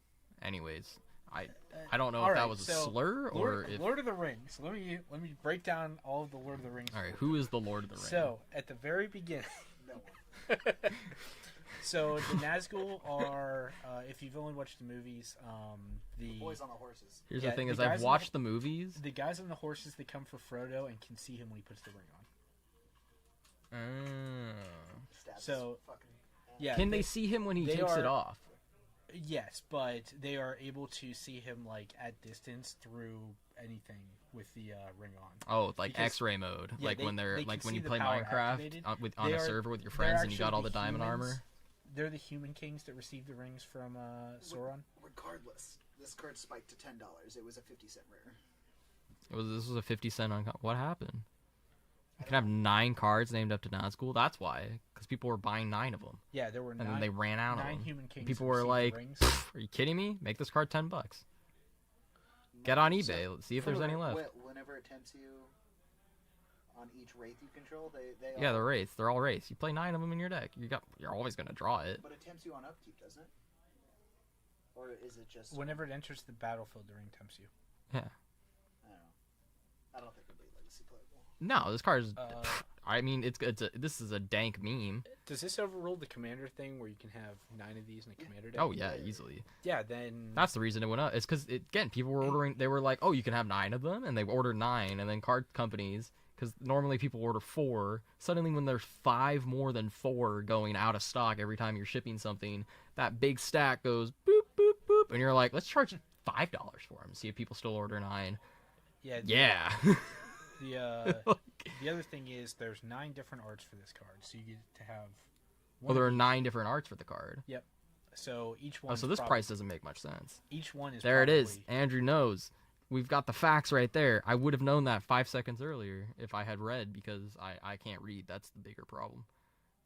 So, Andrew, thank you for that. Your chat wasn't actually on screen whenever we were making this discussion, but you were the fastest to the. Yeah, you were first to know. Dang, 9 arts. Check eBay, see if anybody's got a listing up, or Mercari. These are like my stealth. This is my, like, if you're watching, my like stealth options. Older post on eBay, because people post stuff when they pull things and they just don't update them, because who else checks their eBay to update things? I don't. You should. But Mercari, people don't check there, and Card Trader. Really weird website. It's a good website though. But shipping, the reason why that website's great is because shipping's always free. God bless. Bless up. So here God we bless for have from Prismatic Vista. Jesse, Prismatic Vista. He plays a lot of basics in this list. Control decks can afford to play a ton of basics and reap the benefit of that with things like back to basics. One particular player with main deck ruination has ruined my day more than once. Dude, I got main deck price progressed. That Yeah, hurt. I Burn- got hit for 6. Burn does point that is- to me all the time. I mean, the point is, people know that non-basic lands exist, and they are very, they are very blow-up-able. I really want to see. Brian Storm. This is a end step Brian Storm. I really would like to see an Armageddon played here, but I don't think we're gonna have Dylan. I don't think we're on that camera lucky. again. No, I don't think Dylan's gonna be back. I think he's gone, unfortunately. That's supposed to be We'll see if we can get him for the final round. We'll see what his record is, and we'll see if he's played it. it's 2-1 right now. So. Well, we'll see if he's got an interesting. Oh, he's pretty good. No, he's 1-1. Wait, he's 2-1. Yeah, I'm like, 1-1 he's to a Dylan. god. He's- But he's playing. By the way, ending on the mocks. How do we feel about that? 1 for 1, 1 for 0. I feel like that's a 1 for 0. I feel like you have just spent a card to get rid of a card that realistically just speeds up your opponent. Yeah, see, Chalice? Yep, the Chalice is going to. That card's a lot change- better than Change a that. lot. You better have another ending. You got the second one? Because now here's the deal. If you're spending the second one, do you have the third? Yeah, you don't. Staff of the Storyteller. Do you even care about the Chalice? Um, I think he does. Not. Yeah, I think you do because you've got Ponder, Brainstorm, Swords to Plowshares, all shut down by that card. Yeah, it's a lot of cards. 12 cards in your deck just deleted. Yeah, so Potentially there's- more, like there's- 12 at minimum. Yeah, there's 11. Plus, he probably has potentially Red Elemental Blast, Pyroblast. Can you prismatic ending for more than Yeah. necessary to get through it? All right. I had no idea. I just figured. Yeah, I regularly Prismatic Ending for 4 against Burn to remove Oh, Idolissy? Yeah, Eidolon. If I have nothing else to do, because it removes it and I don't have to worry about taking the damage. I have a terrible burn matchup though, so anything I can do to remove some of the damage from just wiping me out. Dude, is I've been nice. thinking about rebuilding Burn. Dude, when I sold Burn like a while back, dude, I sold the deck for like $500 or something absurd. Like the deck was bananas. Like Eidolon was like a $40 card. Monastery Swiftspear was $5. Dude, I gave the deck to the guy, and the guy's like, yeah, like here's a number. I'm like, that sounds about right. Like there were some foils in there. Everything was original print. I didn't even sell with the basics. The basics were goated. But anyways, now I hear Burn is really cheap again. But everybody I talk to at Legacy is like, my Burn matchup is horrible. My Burn matchup is horrible. I just hear that every time. I'm like, why is nobody playing this deck? It's a deck that needs Well- to be respected. Yeah, the other thing It is is a deck that the needs to be respected. the second I don't respect that deck. the second though That's why I that like to play it. people start respecting it, it becomes way harder. It's for the deck becomes to win. so bad. You show up with Burn one week is a very different week the next week. Elgato. This is what I get for talking about Burn. Anyways, Elgato just came back. We're still technically we're in the early days of the Tuesday Night Legacy revamp part 2. Anyways, my favorite part of Comet Jesse's deck is all of his basics are different arts. I asked him. I was like, I had to ask, and he said yes. And they're all foils, and they're pretty incredible. Anyways, pretty much doing the same thing here. We've got a Chalice. We've got all my Staff basics are different. Storyteller. What is that card with the fish on it? What? Is that did he cycle a Oh, yep. it's a Shark Typhoon. Yep, cycle a Shark Typhoon. Of course. So he's got a 2/2 Shark and he put another counter on his 1/1 Shark. Yeah, cuz he tapped yeah, so he's got a 1/1 Shark, and then that Shark Typhoon, that token puts another counter on the Staff of the Storyteller. Just generate more value. What do you guys think about this enchantment? I think it's one more. Yeah. Yeah. It's an anthem. You play it in your casual white deck. Do you have a commander white deck that you love? Buy this card. Do you not have a commander white deck you love? You're probably a normal human being. So here we have Thoughtcast. Try to refill the hand. Probably try to find mana more than anything. Looks like James is hurting for that. Yeah, dude, this man is sitting on no lands. Maybe that ending was 2 more nastier than I mana. thought. Another Thoughtcast.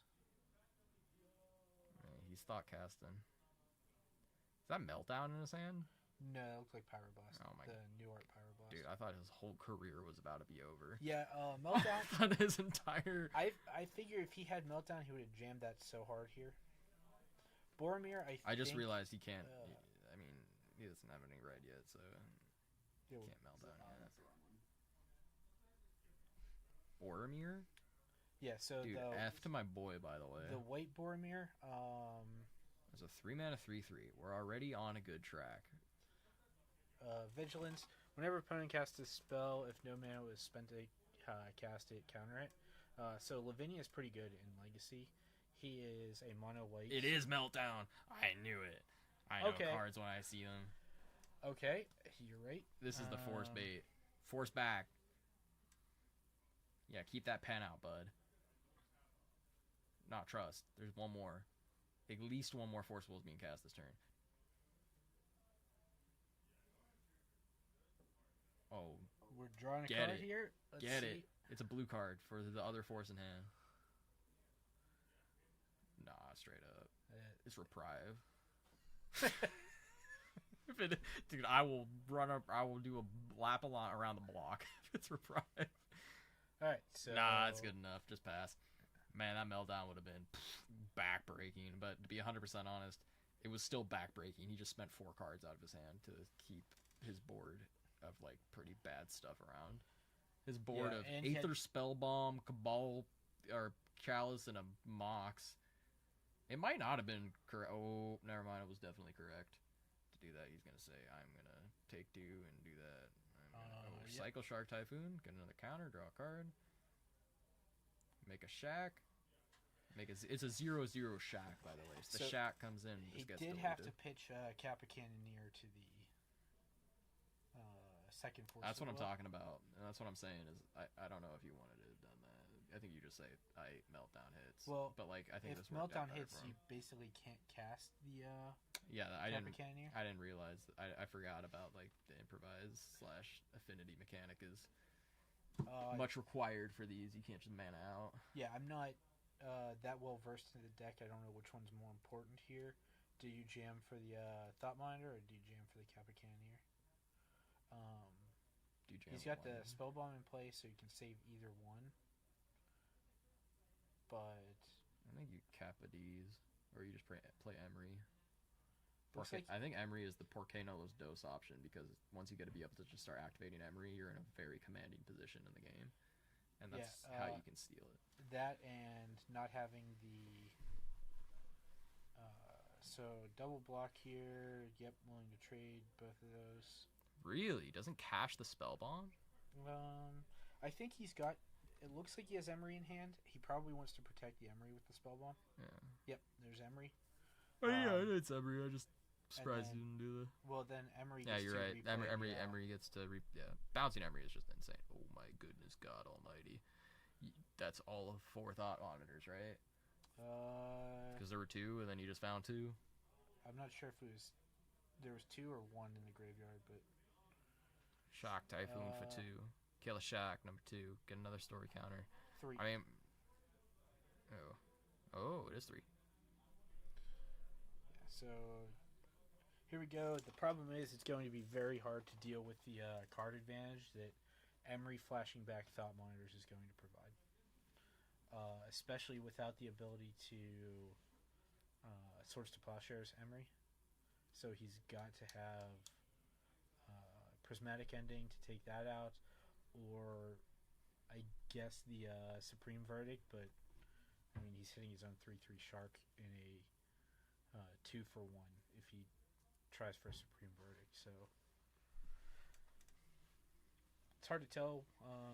Can't see hands too well, so we don't know necessarily what's available. But Man, Boromir would have been sweet a few turns ago.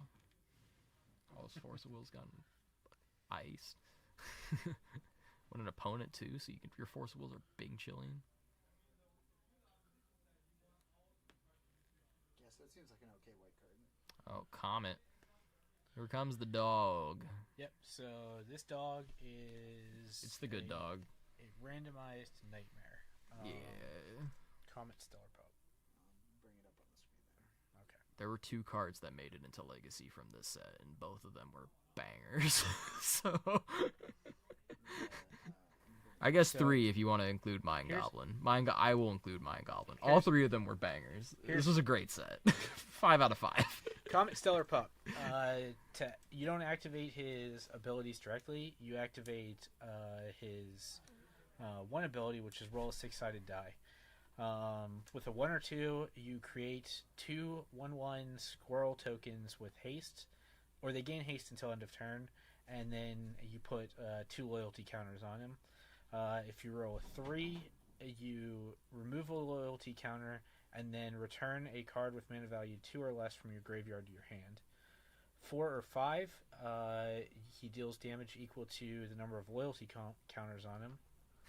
And then you remove 2 loyalty counters. And if you roll a 6, you add a loyalty counter and then roll the dice twice again. So the answer is yes. If you keep rolling 6s, you just keep activating him, and it gets out of hand. So, with 4 loyalty counters, it looks like he rolls a 3. Yeah. There's a 3 right there. Yeah. I was gonna say Ligma, take 3. What Andrew say? He played. Oh yeah, I actually saw this happen. I was commentating this match. He played Comet against Andrew a few weeks ago in Delver, and Comet just dealt 6 damage to the face and killed itself. Comet pulled a full Comet, of course, being a play on Cosmo, the good space dog. I don't know if any of you guys have played the Marvel, the Guardians of the Galaxy game, but Cosmo, the space dog in that game is very, very reminiscent of Comet. For the Comet card and Cosmo, the space dog from that game, very, very, very similar in their artistic rendition. So here we have Chalice on 0, which I'm tripping. I'm thinking of the movie. A pretty dangerous play. There, But yeah. he wants to generate tokens from the. Comet was very medium. Comet's like medium rare at best. I mean, at the end of the day, right? If you're slamming 4, I think a couple weeks ago I was on camera in the mirror and I dropped a Comet and it was one of the most disgusting plays. but here's the thing: is there's no doubt he's a banger of a card. Yeah. Oh no, not Meltdown number 2. 2 mana. What 3 is mana, this? Activate Psy.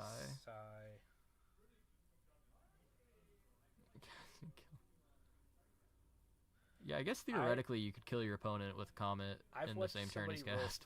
I've watched somebody roll 5 6s. Yeah, it's the end of the game. like what? This is getting out of hand. You gotta get out Yeah, pen and paper to figure out how many he had like you got. I think. By the way, this resolved. By the way, this meltdown. Well, he's responding. Yeah, it's a response to it right now. Yeah.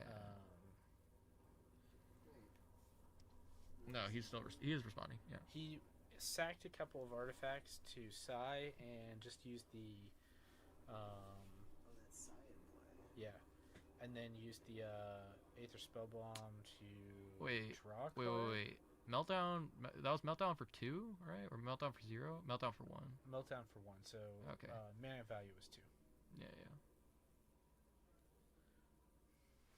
I had 2 questions there. First question was, wasn't this countered by Chalice? My second question, doesn't this kill stabs? And both those were no.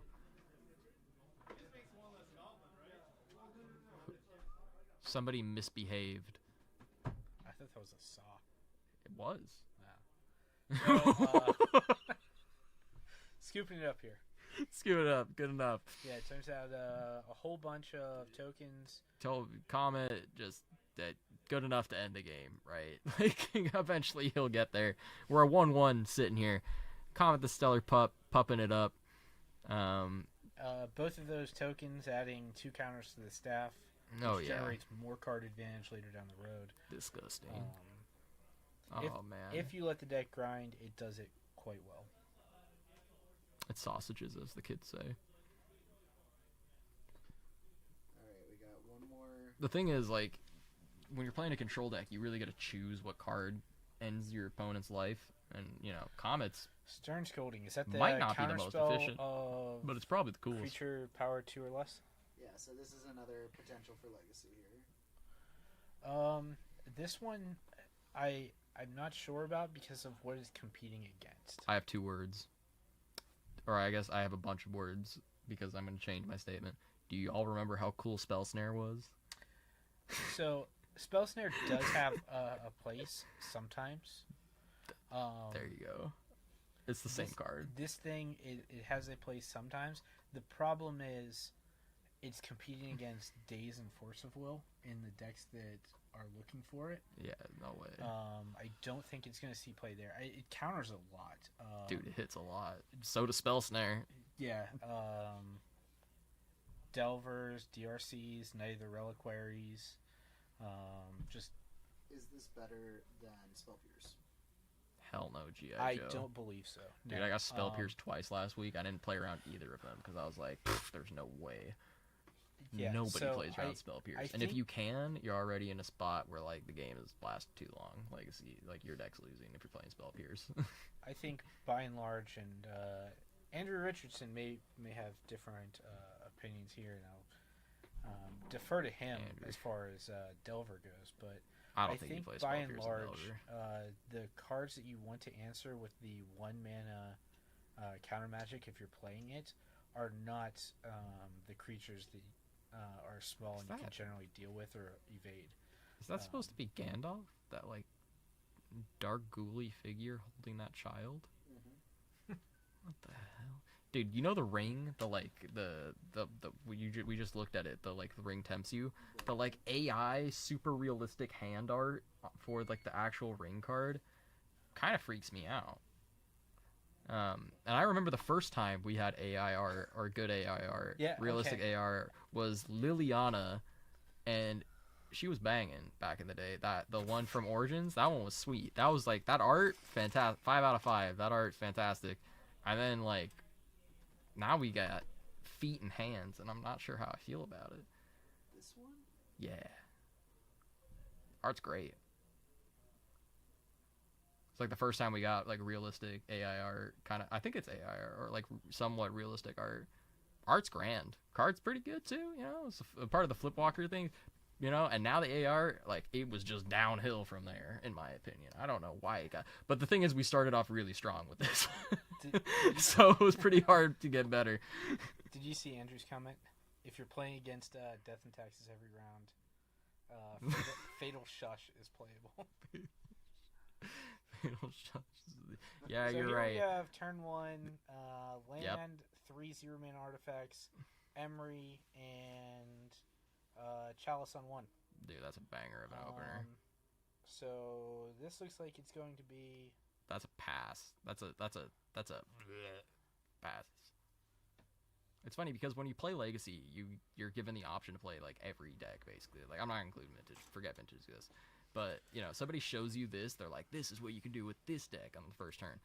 Showing somebody that with 8-cast, that's why that deck became very popular very fast, because this deck does have an absolutely degenerate explosive start. Play my creature that gets back my things, play a card that says you can't cast spells, get past my thing, play my other card, and then like just do a bunch of stuff turn 1, and then set up an engine and just grind them out the rest of the game. And Okay, so Emery recast a Lotus Petal, Mhm. used the Lotus Petal to cast a Psy.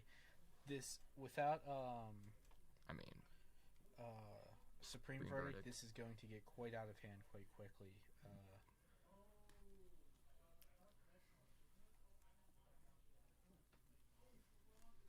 it almost never counters a Goyf. Not anymore. Not anymore. It was pretty sweet though. I played Spell Snare in the era of Jeskai Ascendancy Modern with like Twin and stuff, like when we were in that like in the dark times people call. That, in my opinion, that was the golden age of Modern. Bring me back, please. Like the only banned card was at that point that was like somewhat degenerate was we never had top at that, like top was never like in the format.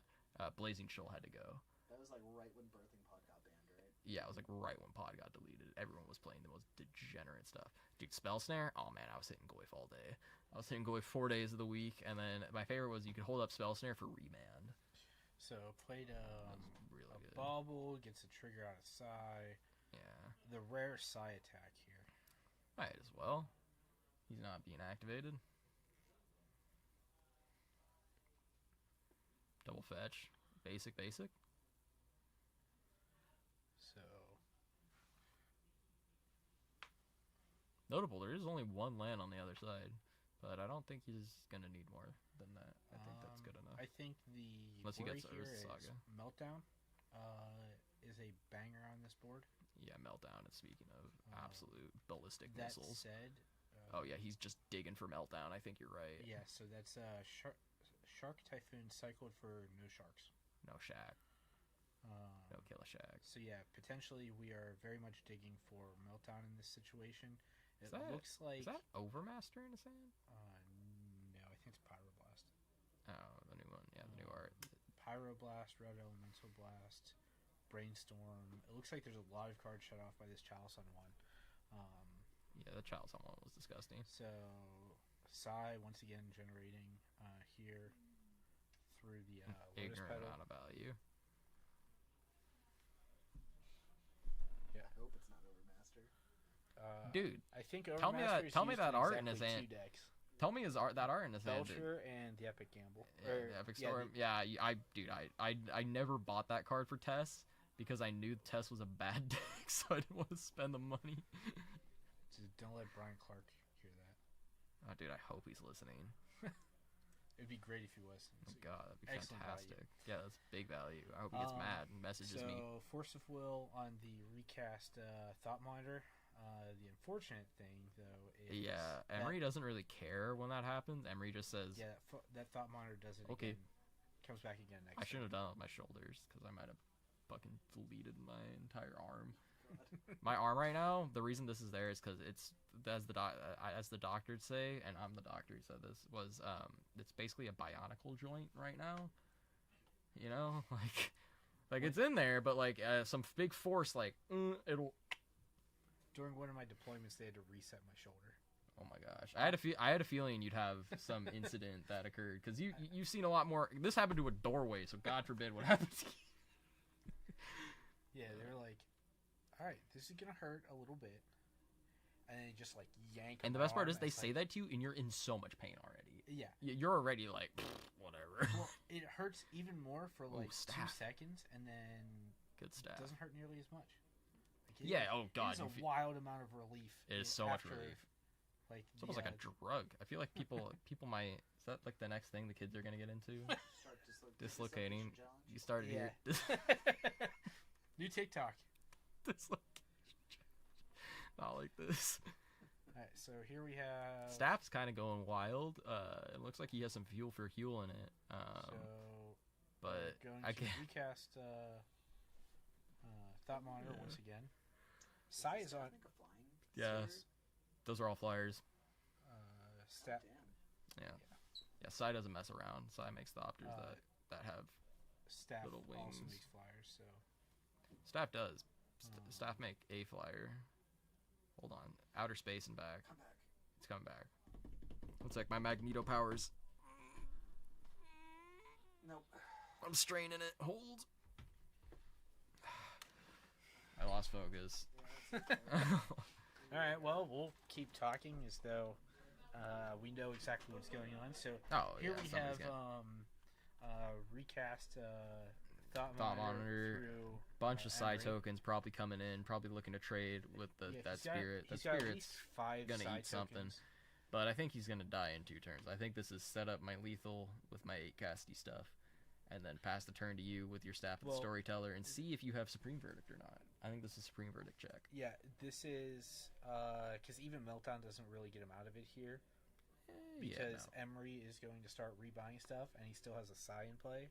If anything, I think So- you're actually happy to see Meltdown is what his answer is because you can just get around Meltdown again. You just kind of go off. Yeah, but you can't buy the most. Holy expensive stuff. macaroni! It is Meltdown. Yeah, you can't rebuy the most expensive stuff, but you start getting to pop all of the baubles, assuming he doesn't counter this. He'll get to pop all the baubles, get to refill his hand, and then Sai and Emery will continue to generate value over the next, couple turns. But it's getting force willed. We're gonna We're gonna pitch fight. something, and that resolves. So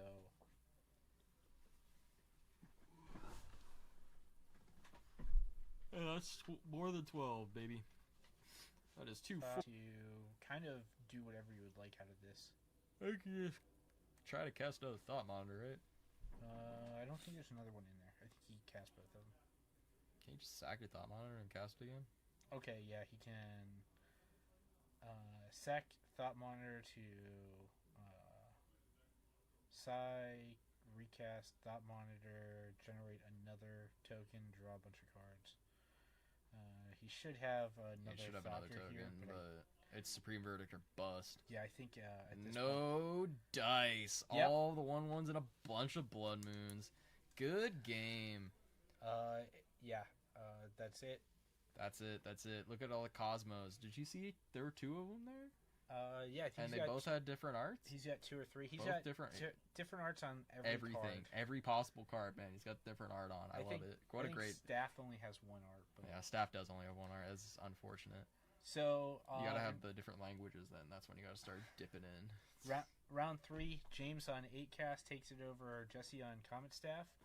We'll see if there's anything left to play, but with only less than 10 minutes in the round, probably not. Most likely, we'll see you again for round 4. See you in a sec.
we're back for round 4. We have Max from round 1 on the right, and we have Bryson on the left.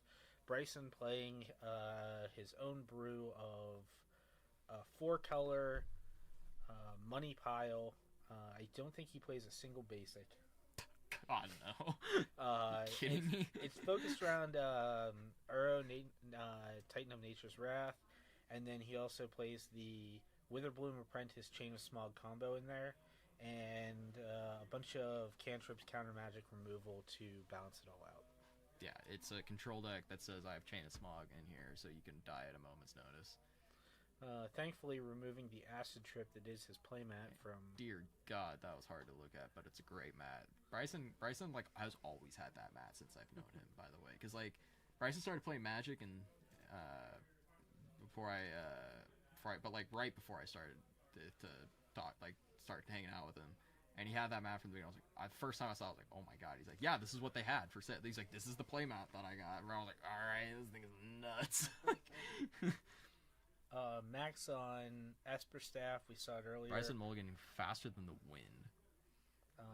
He's got Orcish Bowmasters, Monastery Mentors, Staff of the Storytellers, Triumph of St. Catherine in the sideboard. We saw that come in against the 4-color loam in round 1 as well. By the way, Bryson's sleeves, if you were unaware, this sold recently at auction for about $30,000, I believe, is a Beckett authenticated autographed picture of Osama bin Laden's FBI wanted poster signed by Barack Obama himself. We both really wanted to buy it, but neither one of us have that kind of dough laying around, so we had to settle for the sleeves. Dragon Shield has not contacted us yet regarding the design, but there is a chance they'd like to buy it off of us. However slim. Bryson going down all the way to 5 cards here. I guess his hands were just god-awful. Which is surprising considering the deck actually can play on a lot of axes.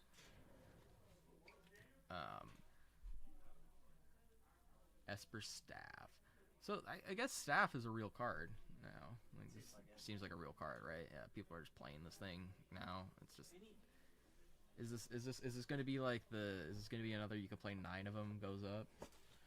Like Moonman mode? Again, the set hasn't been released. I think that card, by the way, for speculators and people who are like, oh, I better buy all 9 of them now because they're going to go up. There's going to be more product of this set opened from set boosters and stuff than any other set I have ever heard about in Magic's history. Like, uncommons are going to be up the wing wang. Rares and playable stuff are going to be very annoying to get, though. Like, that stuff's gonna be hard. Because everyone's gonna be buying it up. Like all the alt arts and stuff and foils and... Yeah, I think Staff is going to continue to see play just because anything that generates tokens generates value with it. So here we have... one side has Mystic Sanctuary start and into... believe a scrubland.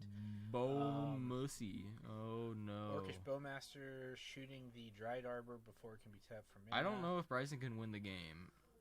I think that just ended the entire career. Yeah, I think Bryson's deck is pretty weak to I think we're about a Oh, I don't know if I would have done that. Bayou into Bird. Not the worst option here. So does Bowmaster just snipe when it ETBs? Yeah, ETB, it activates, and then anytime if they draw any cards on not their turn or draw more than 1 card on their turn, it activates. Yeah, we got a reader. I mean, yeah, no, Amass works. Bryson's showing his hand to Thoughtseize, but I think he's really showing it, so it gets deleted. He just discards Ancient. He just discards Trophy to be a gentleman and a scholar. Yeah, I think from here we're looking at a pretty uphill climb from Bryson. He certainly got the cards to do it between Uro and... Okay, well, fudge. This is a very unforgiving Bro, chill. game from Max here. Bin Laden's getting put into another cave. What is this? You missed a really bad one when you were facing Elgato. It was phenomenal. I lost my shit. What was that bad? What was that bad? So here we go. Chain of Smog. Bryson just raw dogs it too. He says, "No way." Max knows what Bryson has, so he wants to know: do we both want to play empty-handed here off the top? Favoring Max from that point. Max opts not to send it back. Oh yes, he does. So he's going to send it back, and then Bryson, I assume, is going to send it one more time, so everybody's playing off the top. Okay, and because of Protagonist syndrome is what we call it. By the way, Bryson's lands are no joke. It's got some real estate. Dear God. Let me just untap with my board of devastation here and hit you for 6. 4. 4. But Wait, 1, 2, 3, 4, 5? Bowmaster's Bowmaster 1-1. Yep, Bowmaster's 1-1. We're now at the point where Brainstorm, Ponder, anything like that grows Max's board. Uro even. Yeah, Oh, no. so he's going to ping here for 3, which puts lethal on the board. Yep. Adios. GG. From that point, I think Pernicious Deed was about the only thing Bryson had that could get him out of this. Yeah, Bryce does a main deck deed. He's debating here. He's like, I don't even know what to bring in. Man, you mulled the 4, or you mulled the 5, and then you got deleted. I don't know if there was any way of you making it. I think. I think the game had been. I think Bryson has one of the decks that is kneecapped worst by the Bowmasters. Yeah, I mean, my guy only wants to draw cards. Yeah, That's the entire deck's goal is to draw the deck. Did you see last game we were watching him play? His deck was about 12 cards deep. Yeah, by the end. He had about 12 left in his library. Yeah, 12. He's so little. Drawn almost the whole deck. We're putting Lab Man in iteration 3. We're gonna just putting Oracle in the deck. People are gonna ask why. People are gonna be like, "Wow!" They're gonna look for the other card. They're gonna be like, "Oh, I don't see the other." No consultant, nothing. Like, what is it? And you're like, no. What do you mean? You should play Oracle when you don't have any cards in your deck. You win. I have smoked Bryson with Hull Breachers before. My God. Hull Breacher plus Dak Vaden is an addictive combo.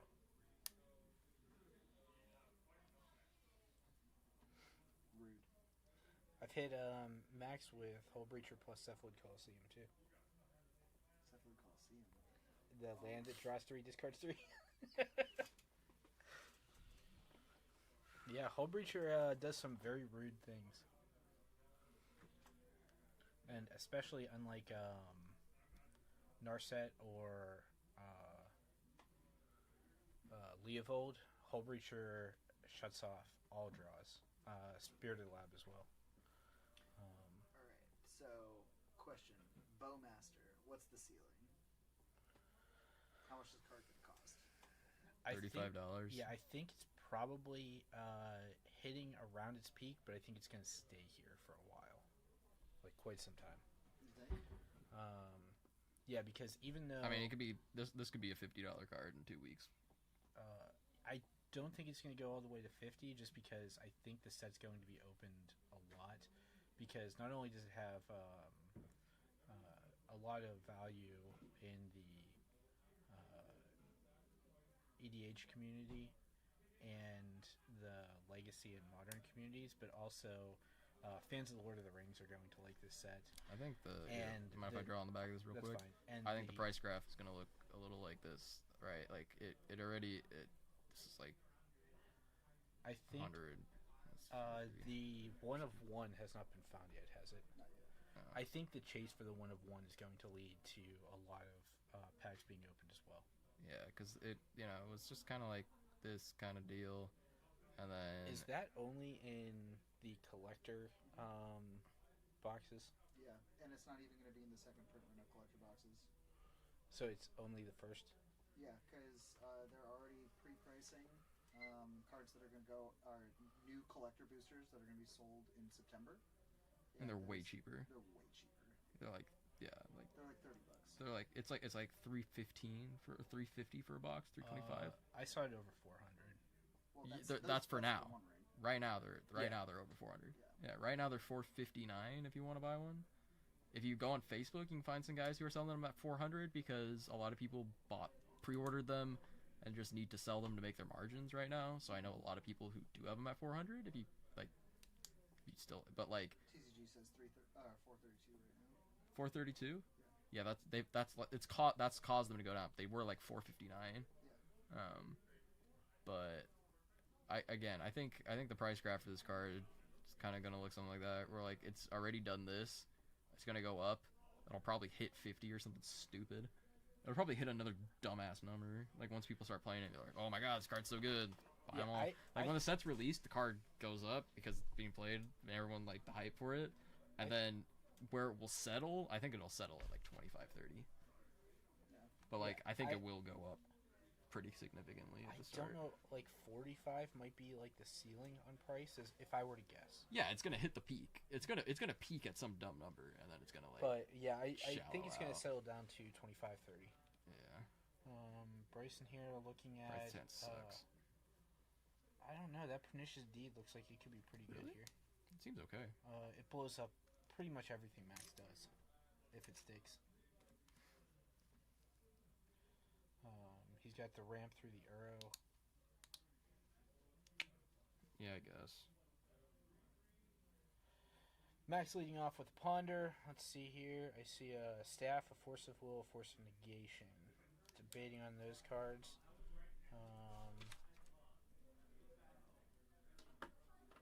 Chooses to draw, I believe, the Force of Will. Leaving Force of Negation is his next draw. And then I think it's Staff beyond that. So choosing not to shuffle that away at all. Here, Bryson also passing.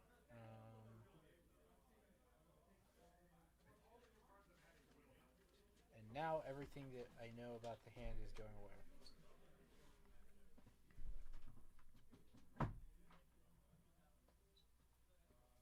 Bryson with every Misty Rainforest ever printed.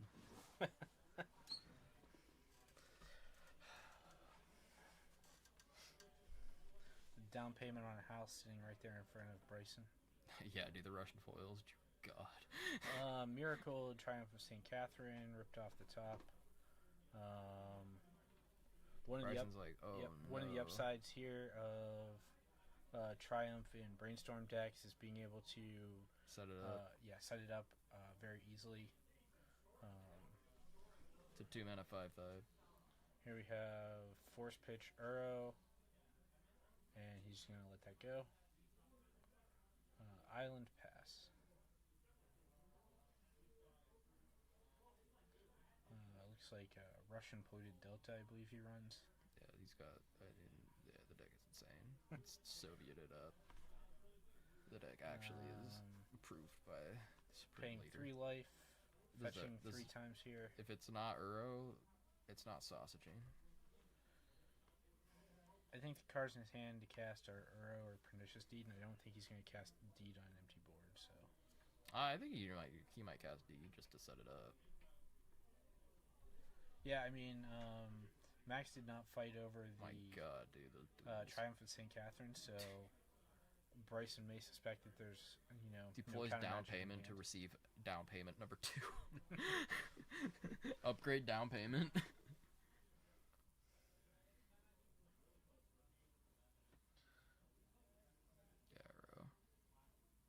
Yep, so we're going to cast an Uro here. Draw a card. Does he have a land to put in? Does not look like it, so pass the turn from there. Rip it back. Staff. Staff. So here we go, once again, generating value off of this. I considered this card in 4-color one as a one-of. This card is ridiculous. Just gets value. Everybody trying to be Jail and Mind Tome. More efficient versions of it. Dude, I still don't have an unlimited copy of that card. Hold on, we just went Elgato for a moment. It's coming back. Don't worry. Is it? It will. I have faith in Elgato. If you believe It's hard never enough. done us wrong before. No, it's literally never failed us at all. Appreciate you. It's never had. Jamie's on his way. He's got the construction tools. Can we fix it? No, No, we it's can't. Yeah. Oh, it's. That's what I was thinking. Oh my gosh, dude! My brother and I saw the Bob the Builder. This is like ancient child. Oh, never mind. Back to it. So we got Delta City on the left, facing like, down a Spirit Token. Ponder was cast. We don't know what happened with that. Ponder probably shuffled, if I were to be honest. Bryson Sand is probably looking for some specific resource. He's gonna drop the deed. Dude, deed. Drop a deed here. I is assume it's going to get a nasty. Force of Negation. My favorite part is he's just plain deed. Like deed is just good. I got that in that deck, but yeah. It's Force negated. of Negation. There's very little that Bryson he's doesn't going to need want to hit care. more with Like, that card. Whatever. Like, sure. I think Bryson has deed number 2 in his deck. I mean his hand. Yeah, that's deed number 2 on the left. Dude, these foil deeds are holy shnikes. Yeah, that Bryce's deck that is Jun no Nick Fit joke, has dude. deeds in it. God. Dude, I just want to play Bloodbraid Elf again. Y'all remember when that card got banned in Modern? I was there for that. It was banned in Modern. I think it Bloodbraid Elf? started. I think Dude, it started Bloodbraid as Elf- banned. No. It got banned. It got banned after Deathrite got banned. They banned Deathrite and Bloodbraid in the same banning. Okay. They put those cards on the same power level. Give you an idea. Well. No. Deathrite and Second Sunrise went. Then Bloodbraid went. And then we got Bloodbraid back like 3 years later. Did Bloodbraid go with Jace? No, we got Jace back and we got Bloodbraid at the same they time. came back. Yeah, they came back at the same time. It was a big day. It was So, it was a big Big day. swings here for one. Both of those cards went galactic to the moon, and then they both crashed because they both sucked. And then Jace kind of recovered. Bloodbraid never recovered. Bloodbraid was done.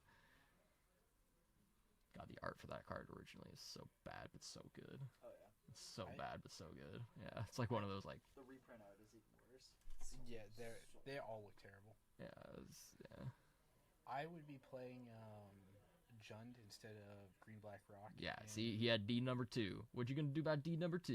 I think second Force of Negation is I don't think Max's so. hand. I'm far right. Is that what that card is, or is that counterbalance?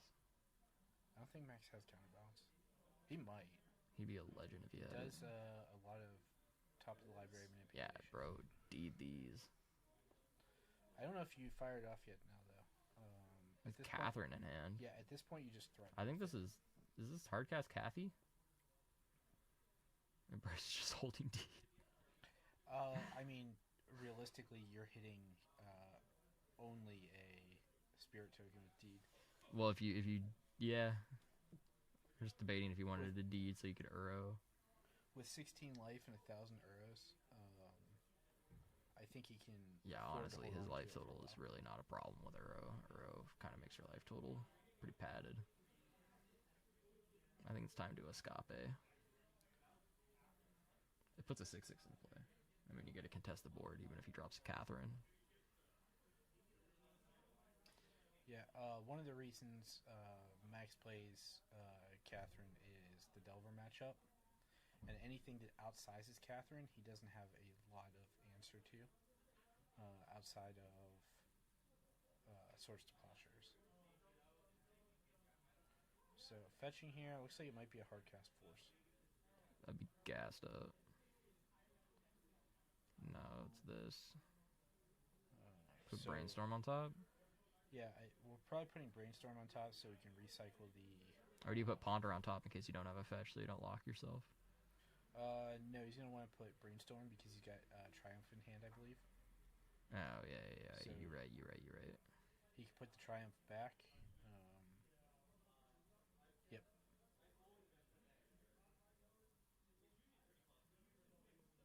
What the fuck? Dress down. Not dress down.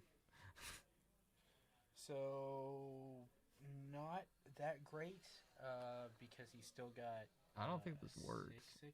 So he doesn't get the draw. Dress down just says Bryson doesn't get the draw off. Yeah. So this is in response to it. I thought Dress Down was. Oh no. Draw a card too, so he gets to draw that brainstorm, Yeah. which is maybe what he wanted. So no life gain, no draw. Swords here. So 6 more life. You never really want to spend the swords on that, but there's not a lot you can do. Sitting on brain. He did have the hardcast force. He just didn't want to spend it. Spirit token coming in. It's a permanent answer, but it's not always what you're looking for. Bryce's just gonna keep slamming arrows. By the way, that's the game plan here. Well, one of the big effects here is he's preventing Max from playing almost anything because of that Pernicious Deed in play. Yeah, Deed is crazy. So anything that Max wants to slam, whether it's Triumph of St. Catherine, a Monastery Mentor, or an Orcish Bowmaster, all of it is weak to the Deed with as much mana as Max or as Bryson has here. So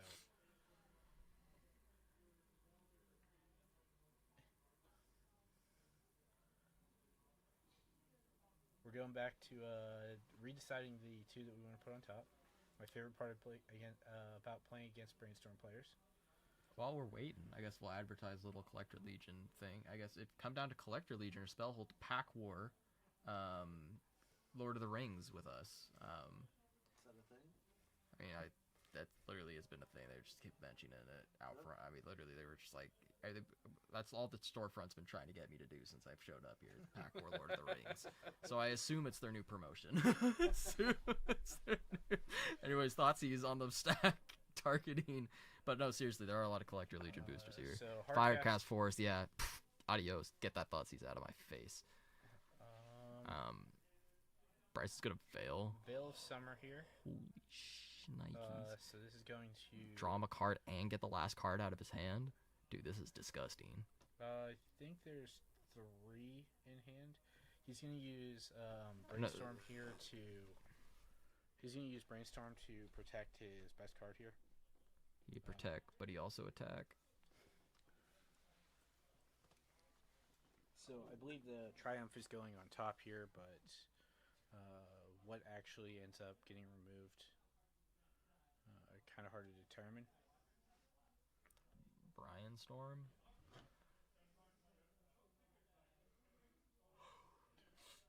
Bryson's like Hull Breacher. I'm just kidding. He doesn't. I don't think he has that card. That'd be crazy though. Might. No, he doesn't. I know that deck. Front back. I sleeved up Bin Laden with him. I was there. I should have lent him. No, they're in Dylan's deck. Mainly, I know that deck hasn't changed because unsleeving and resleeving cards in that deck is a nightmare. Yeah. Because they're perfect fitted too. Quad sleeve. Quad sleeve, bro. Those are some quad sleeve. That's some quad sleeve action on the field right there. I'm only triples. I'm gonna be triple sleeving. No, he's just tripled. That's oversleeve, sleeve, inner sleeve. Yeah. Yeah, it's just 3. Yeah, so I have the Perfect Hearts, and then the Dragon Shield Customs, and then the oversleeves Yeah, as well. those are. Oh, you take the Mentor here, yeah? Yeah, you take Mentor every day. 100%. You don't take Staff number 2. Or actually, no. Staff number 2 is fine because Staff number 2 draws some cards, and Mentor doesn't. You can answer Mentor with the Pernicious Deed. Oh, with the D. Yeah, and you don't want to draw cards, so yeah, Staff was actually the correct choice. Oh yeah. It's still rough gonna Triumph here? because Yeah, nah. Look, drops Mentor. Oh, So- now you spend it. yeah, now we draw Mentor, and by casting this, Ponder. You let it resolve. You get yeah. So you're gonna let it resolve. He's going to get the. You let the monk token. How does So he stack you it? let the monk token resolve with the trigger of the staff on the stack. You pop Pernicious Deed for 3, and so it'll blow up everything. And then there's no token or no staff to put a token on, or put a counter on. I think that was resolved wrong, but No, that makes sense. well, he ended up. There's I thought there's a monk there token still in shouldn't play be a monk right now. token either, because you get Oh, the token has to come into play in order to get the staff to get that trigger. to get the staff So trigger. with the staff trigger on the stack, is when he should pop it, because then everything Yeah, goes I away. think he did it. I think he did it with the Ponder Trigger. But yeah, he probably did it with the But to be 100% honest, Mentor trigger. that's the way Bryson did it was the safer line that leaves the 1/1. Bryson doesn't give a shit about the 1/1. Like we saw last time with the Spirit Token. He cares about the Mentor. He cares about the staffs. He's taking care of both staffs. He's taking care of the Mentor. Ooh. Spicy. All right. 3 Wastelands come back. So I've got the Cradle. I've got the 3 Wastelands. Now I just need the whole 75 card 4-color loan back. That's how Mafia works. You gonna break his kneecaps? Break his legs if he doesn't give it back? I will. I mean, I just for fun, but like, he doesn't need to give it back. I looked at the price of that deck on Oh, never do Moxfield. that on Moxfield. Oh, what a disaster. and I'm putting a Summer Magic Forest in that deck. We tried to price Bryson's deck. We were unable to do so. It's so hard. Well, the biggest problem with Bryson's It's is the all Russian. of the foreign cards, the altars. He doesn't have like stuff you would think would be pimp though, like foil brainstorms or something. He's like, forget about it. Like, I don't want that shit. Like, do they come in Russian? Nah, adios. Yeah. Doesn't care at all. Moxfield recognizes that Summer Magic, But is the a Russian thing. foil, blue, those are pimped out, bro. Those are sick. About to draw 3. He's going for game here, by the way. He doesn't have chain, but he knows it's in there. He knows it's in those cards. He says it's. How many in those chains cards. does he play?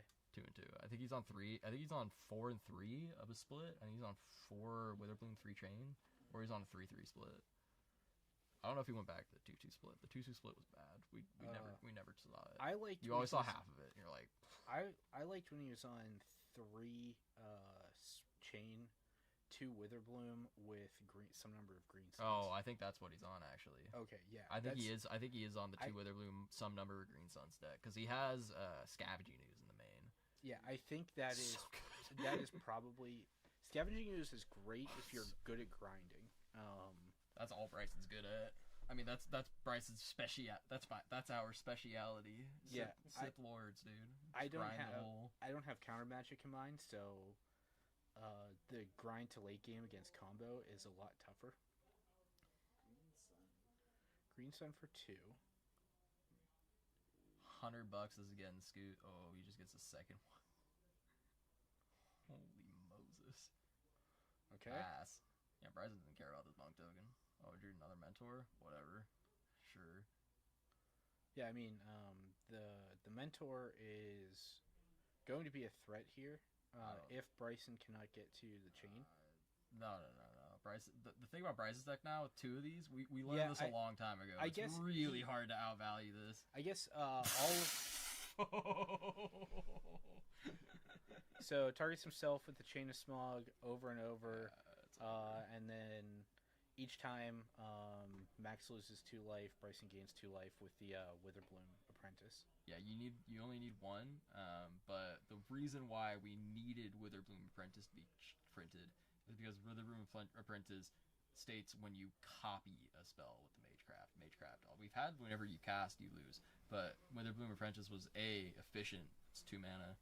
2 mana 2/2, so it's good enough. And B, it does have that Magecraft on it. So Yeah. copy, it includes copies. So Chain of Smog, of course, copies itself when you choose to copy it.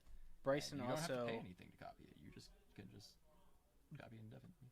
Bryson also gaining an absolute ton of value with all the brainstorms, the ponders, the assassin's trophies through the Witherbloom. So Yeah, we learned a while back that if you have 2 Witherblooms on the field, it's really hard to beat. Like with your opponent has to race that, and racing that's pretty hard because you cast 2 or 3 spells in your turn and you gain 6 life. It's like, oh, all right, go. Gain 6, you lose 6, pass. Like, that's good enough, kind of how we were talking about the grind. And that's kind of what also led me into putting Scavenging News, by the way, in a main deck choice. I will take full credit for. Scavenging News is an absolute monster of a card. And main deck in this meta, or just any meta, it gains you life against the decks you want to be grindy against. Exiles against combo. Is a threat against mid-range. It hits everything. That card's insane. I've only been doing it since I got here. Dude, yeah, that card's But the difference is with Maverick, I don't have the Force of Wills or Force of Negations to back it up. So against like a turn 1 Reanimator deck, I was putting the one card. I struggle greatly. Bryson putting Triumph of St. Catherine in the middle of the library, so Genius.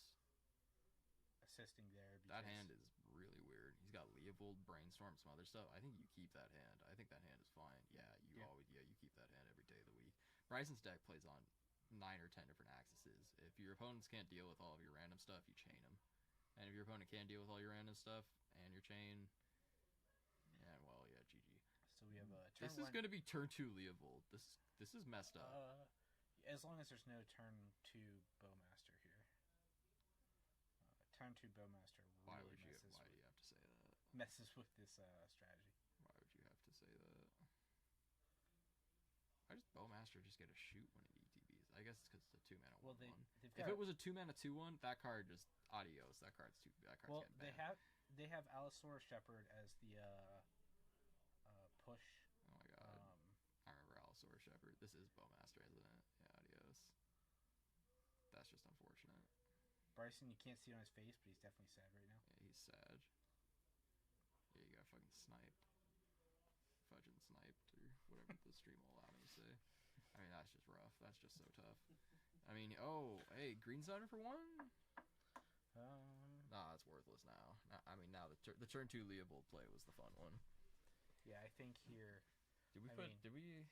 Yeah, I was going to say, you ponder, you get shot for 1. Shot for 1. But at this point, like... You gotta do it. Knowing what's in play, you're going to have to play around certain things. Digging for... And play straight into them. So I would not want the Brainstorm. That is a miserable card here. He took it. He takes the Brainstorm. It's a crackhead. Bryson we're talking about. Green Sun for 0. So we'll shuffle, put the Dried Arbor in play. With the triple sleeves, do I want the top 2 sleeves in the same direction?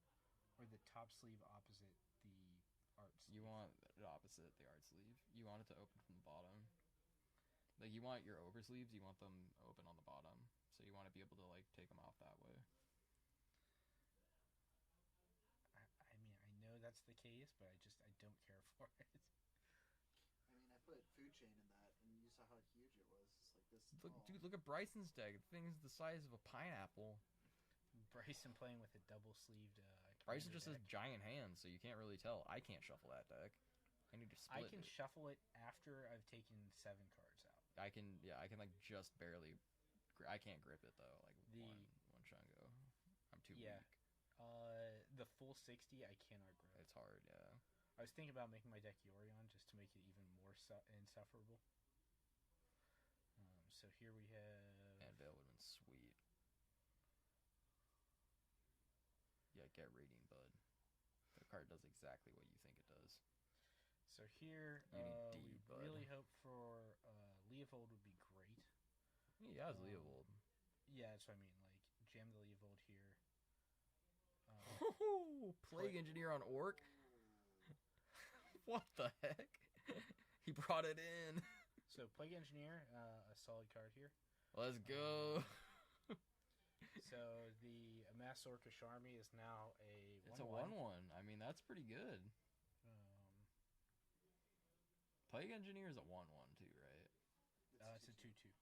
Holy 2/2 Death macaroni. Toucher. So Bryson has the board. For now, yes. Oh, no, never There's mind. another Staff the Storyteller, so it's going to Staff of the Gen- Lady Teller. generate a bunch more That's a lot of value in value. the future. This is going to be an immense amount of value. Draw a card. So it looks like Max a little stuck on mana here, but swings for 1. Bryson not too deterred. No, I haven't seen Bryson stuck on mana since 1975. That's the one thing his deck is good at. Dude, does he have it? The reason we call it Ligma is because when you have 4 mana, man, you could just jam it. Oh yeah, Leovold seems so good here now. So we got the Leovold. There's a Karakas on Max's side, but yeah, you don't want to be doing that. Yeah. If that's your That's a play- losing battle.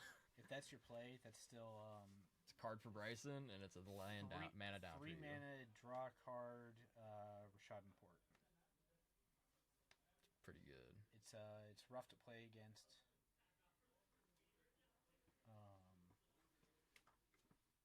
And it also means that Max has to worry about when he's using the staff, either after a Caracas or on Bryson's turn. Bryson needs that deed. He needed that deed yesterday. Yeah, Deed will come up solid if he ends up getting that. I think he's holding this brainstorm because he wants it for that force, but I think he's going to end up spending the brainstorm trying to get greedy. I know when Bryson's a conservative player, he might just straight up counter his Question mentor. for the judge. Yeah. Plague Engineer in play. I guess it doesn't matter because The spirit tokens, yeah, it still they matters. never interplay. Brainstorm respond to with an Orcish Bowmaster. So the Orcish Bowmaster, never mind. State-based effect. Yeah, so it's a 0/0, so it can't even generate the token on the Brainstorm. What it would do, though, is it would still enter field and give It shoots something. +1, and it can shoot. Yeah, buff your army and shoot, but otherwise it does nothing. You wouldn't get your brainstorm. Okay. Bryson's debating on if he brainstorms here. He's in the fucking he's in the tank. I think here, Greedy. there's no Yeah. reason not to jam Brainstorm. No, the reason in is he this has scenario. Force of Will and he's another blue card now. He's getting greedy. He didn't find it, but he found Deed. Good enough. Worth it.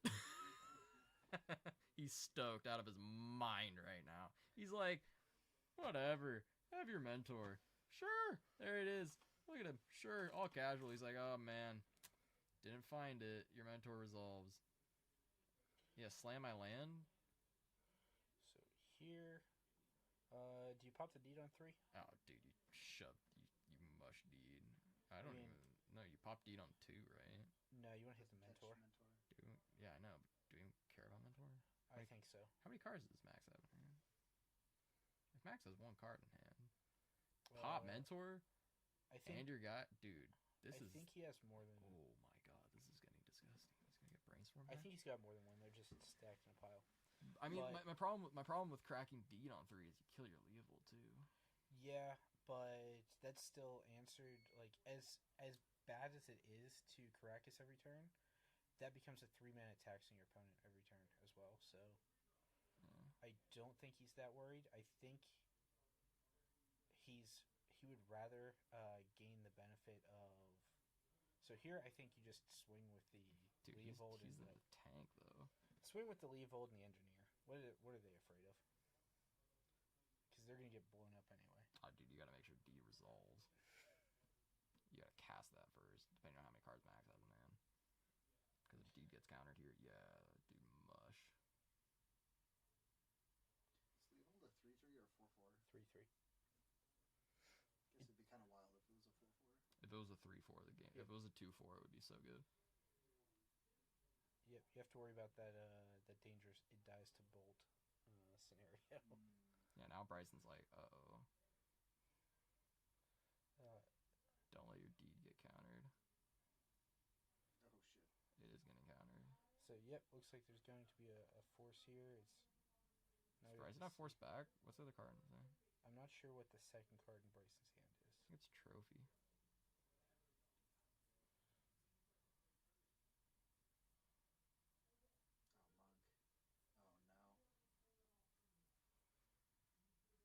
Oh no. Veil of Summer will do it. Now I think you pop it on 2. Yeah, probably. I'm on 2. I'm on the train, dude. Yeah, at this point, You because got it. You got to do it on you start 2. generating He's all generating of the 2. value. That's too much value. Are you gonna pass? And he's gonna Looks let like- him. He's gonna let him draw the card and then pop it. He doesn't want. Yeah. Now it should be Popo.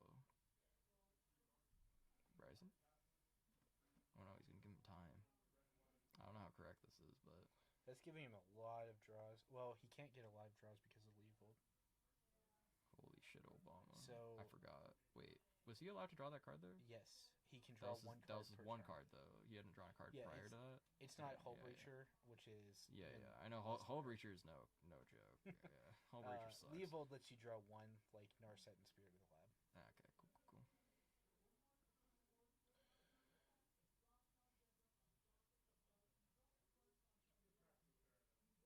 Is that another mentor in his hand? I think it is. Two D pop for 2 is still so nasty.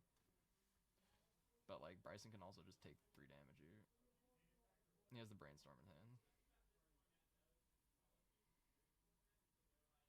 Yeah, I think he doesn't really mind this that much. How much is this? 1, 2, 3, 4.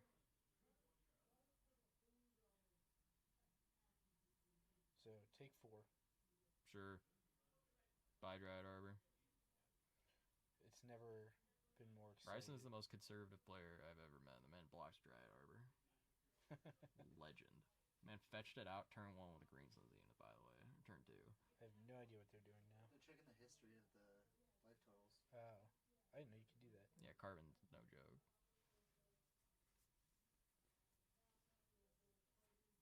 Now I can't pop Deed. Oh, now he wants to draw cards, though. Wait. Does this make Bryson's Deed insane? Did you see that? A showman. Forever a showman. I don't know if this was correct. I think this Deed just got super good.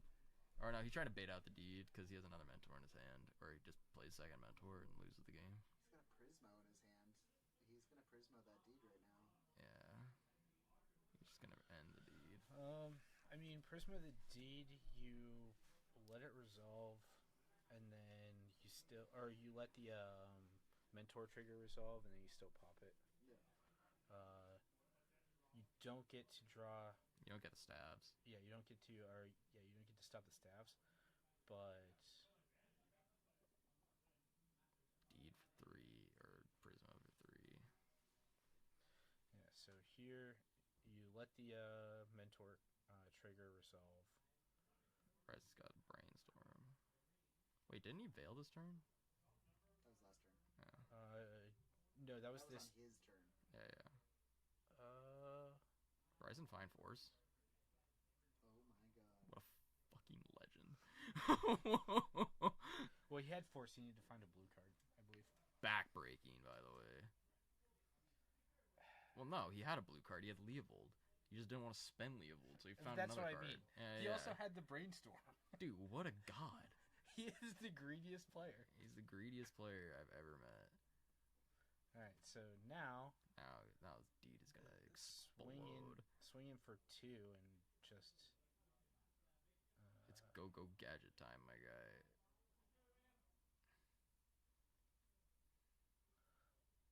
Blow up for 3.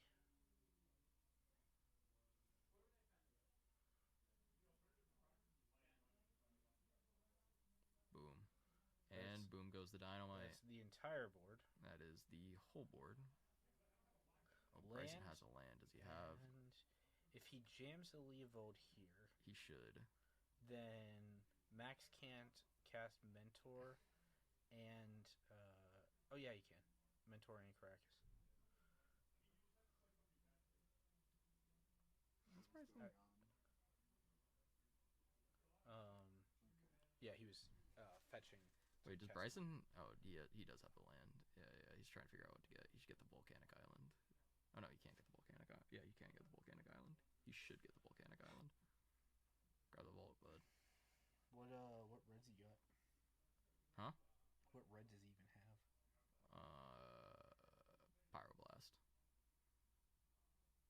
Bunch of blasts in the board. The board is juiced up with like 5 blasts. There's no red in the main. I was gonna say he's 4 color, no red, right? Yeah. Or he's 4 color, no white. Yeah. But the red is all sideboard. Don't tell me he's got Dress Down. I mean, Dress Down into Mentor is actually. I mean, should have been Mentor into Dress Down. Yeah.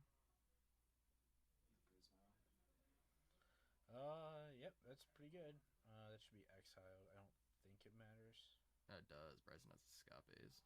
Yeah. But Well, if it comes up. if it comes up, it comes up. Max might get it here. I mean, Bryson has so many cards in his graveyard, I don't think it's gonna matter. I just realized. Yeah, I think he has to escape like 3 times before. Is this Green Sun? Oh, dude, just jams it raw. Elgato! I have faith. It's coming back. I have faith.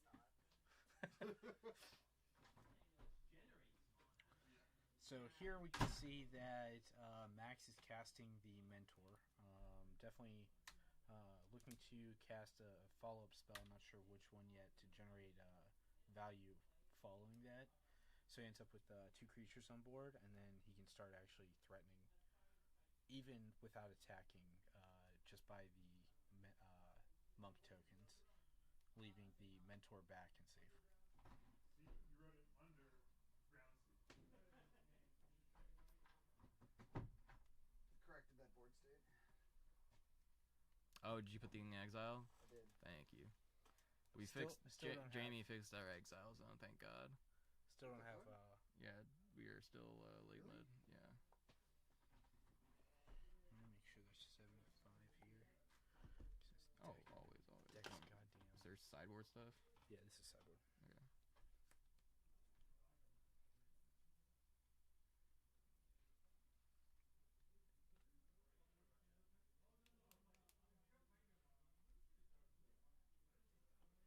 We are currently checking the camera real quick. I believe they have paused the game. Don't worry about the timer. They'll probably get a game extension. This is also the last round, so time on the last round is usually a little more generous for people. I'm sure he left it sideboard. There's no. Yeah. Nope. Oh, no. No, we don't have it. Now we have Elgato No Signal, and now we have it back to Hollyland Creativity Together? Don't worry, the signal's coming back. It's bouncing to space. Oh. So, it was almost correct. He left an arrow in the side. Oh, we're back. There Wow, was a that- grist played somewhere along the line, some stabs. Oh my god, this has gotten out of control. There's 2 more stabs. What happened? Looks like one of his guys is dead. Oh, Chain of Smog was on top of the deck.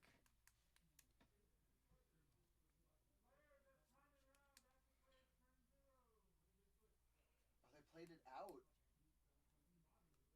I thought they were just gonna split. That's rough. Oof. That's rough, Bryson. Alright. You guys want to wrap it up? Anyways, sorry about the camera loss there. Either way, it looks like Bryson's Wither Bloom Apprentice got removed somehow, and although Tanich Smog was the last card on top of his deck, he ended up not getting there due to bad luck. So Max takes it, I believe, finishes 3-1. Against Bryson, who is now 2-2. Indeed. Unlucky. Never lucky the rubber ducky. But Otherwise, thank you for tuning in to Tuesday Night Legacy. We put out videos every other week and then live stream every other week. So, not next week. The following week we'll be back. Different commentators, but same time, same place, same bat time, same bat channel. same bat games. Dude, I'm too young for that. There's no way you know that. What do you mean? The bat phone? The same bat time, same Same bat bat channel? time, same bat place? That's- Yeah. Yeah, I that's watched Adam yeah, West. Adam West. I watched like most of those. Holy cow. Yeah, I've seen them all. Anyways, if you're not too busy watching Batman, please come by and support us. Come by and support Spellhold and Collector Legion if you ever have the chance and you're ever in the California area. And otherwise, thank you and have a good night. I get to say it. Like, follow, subscribe.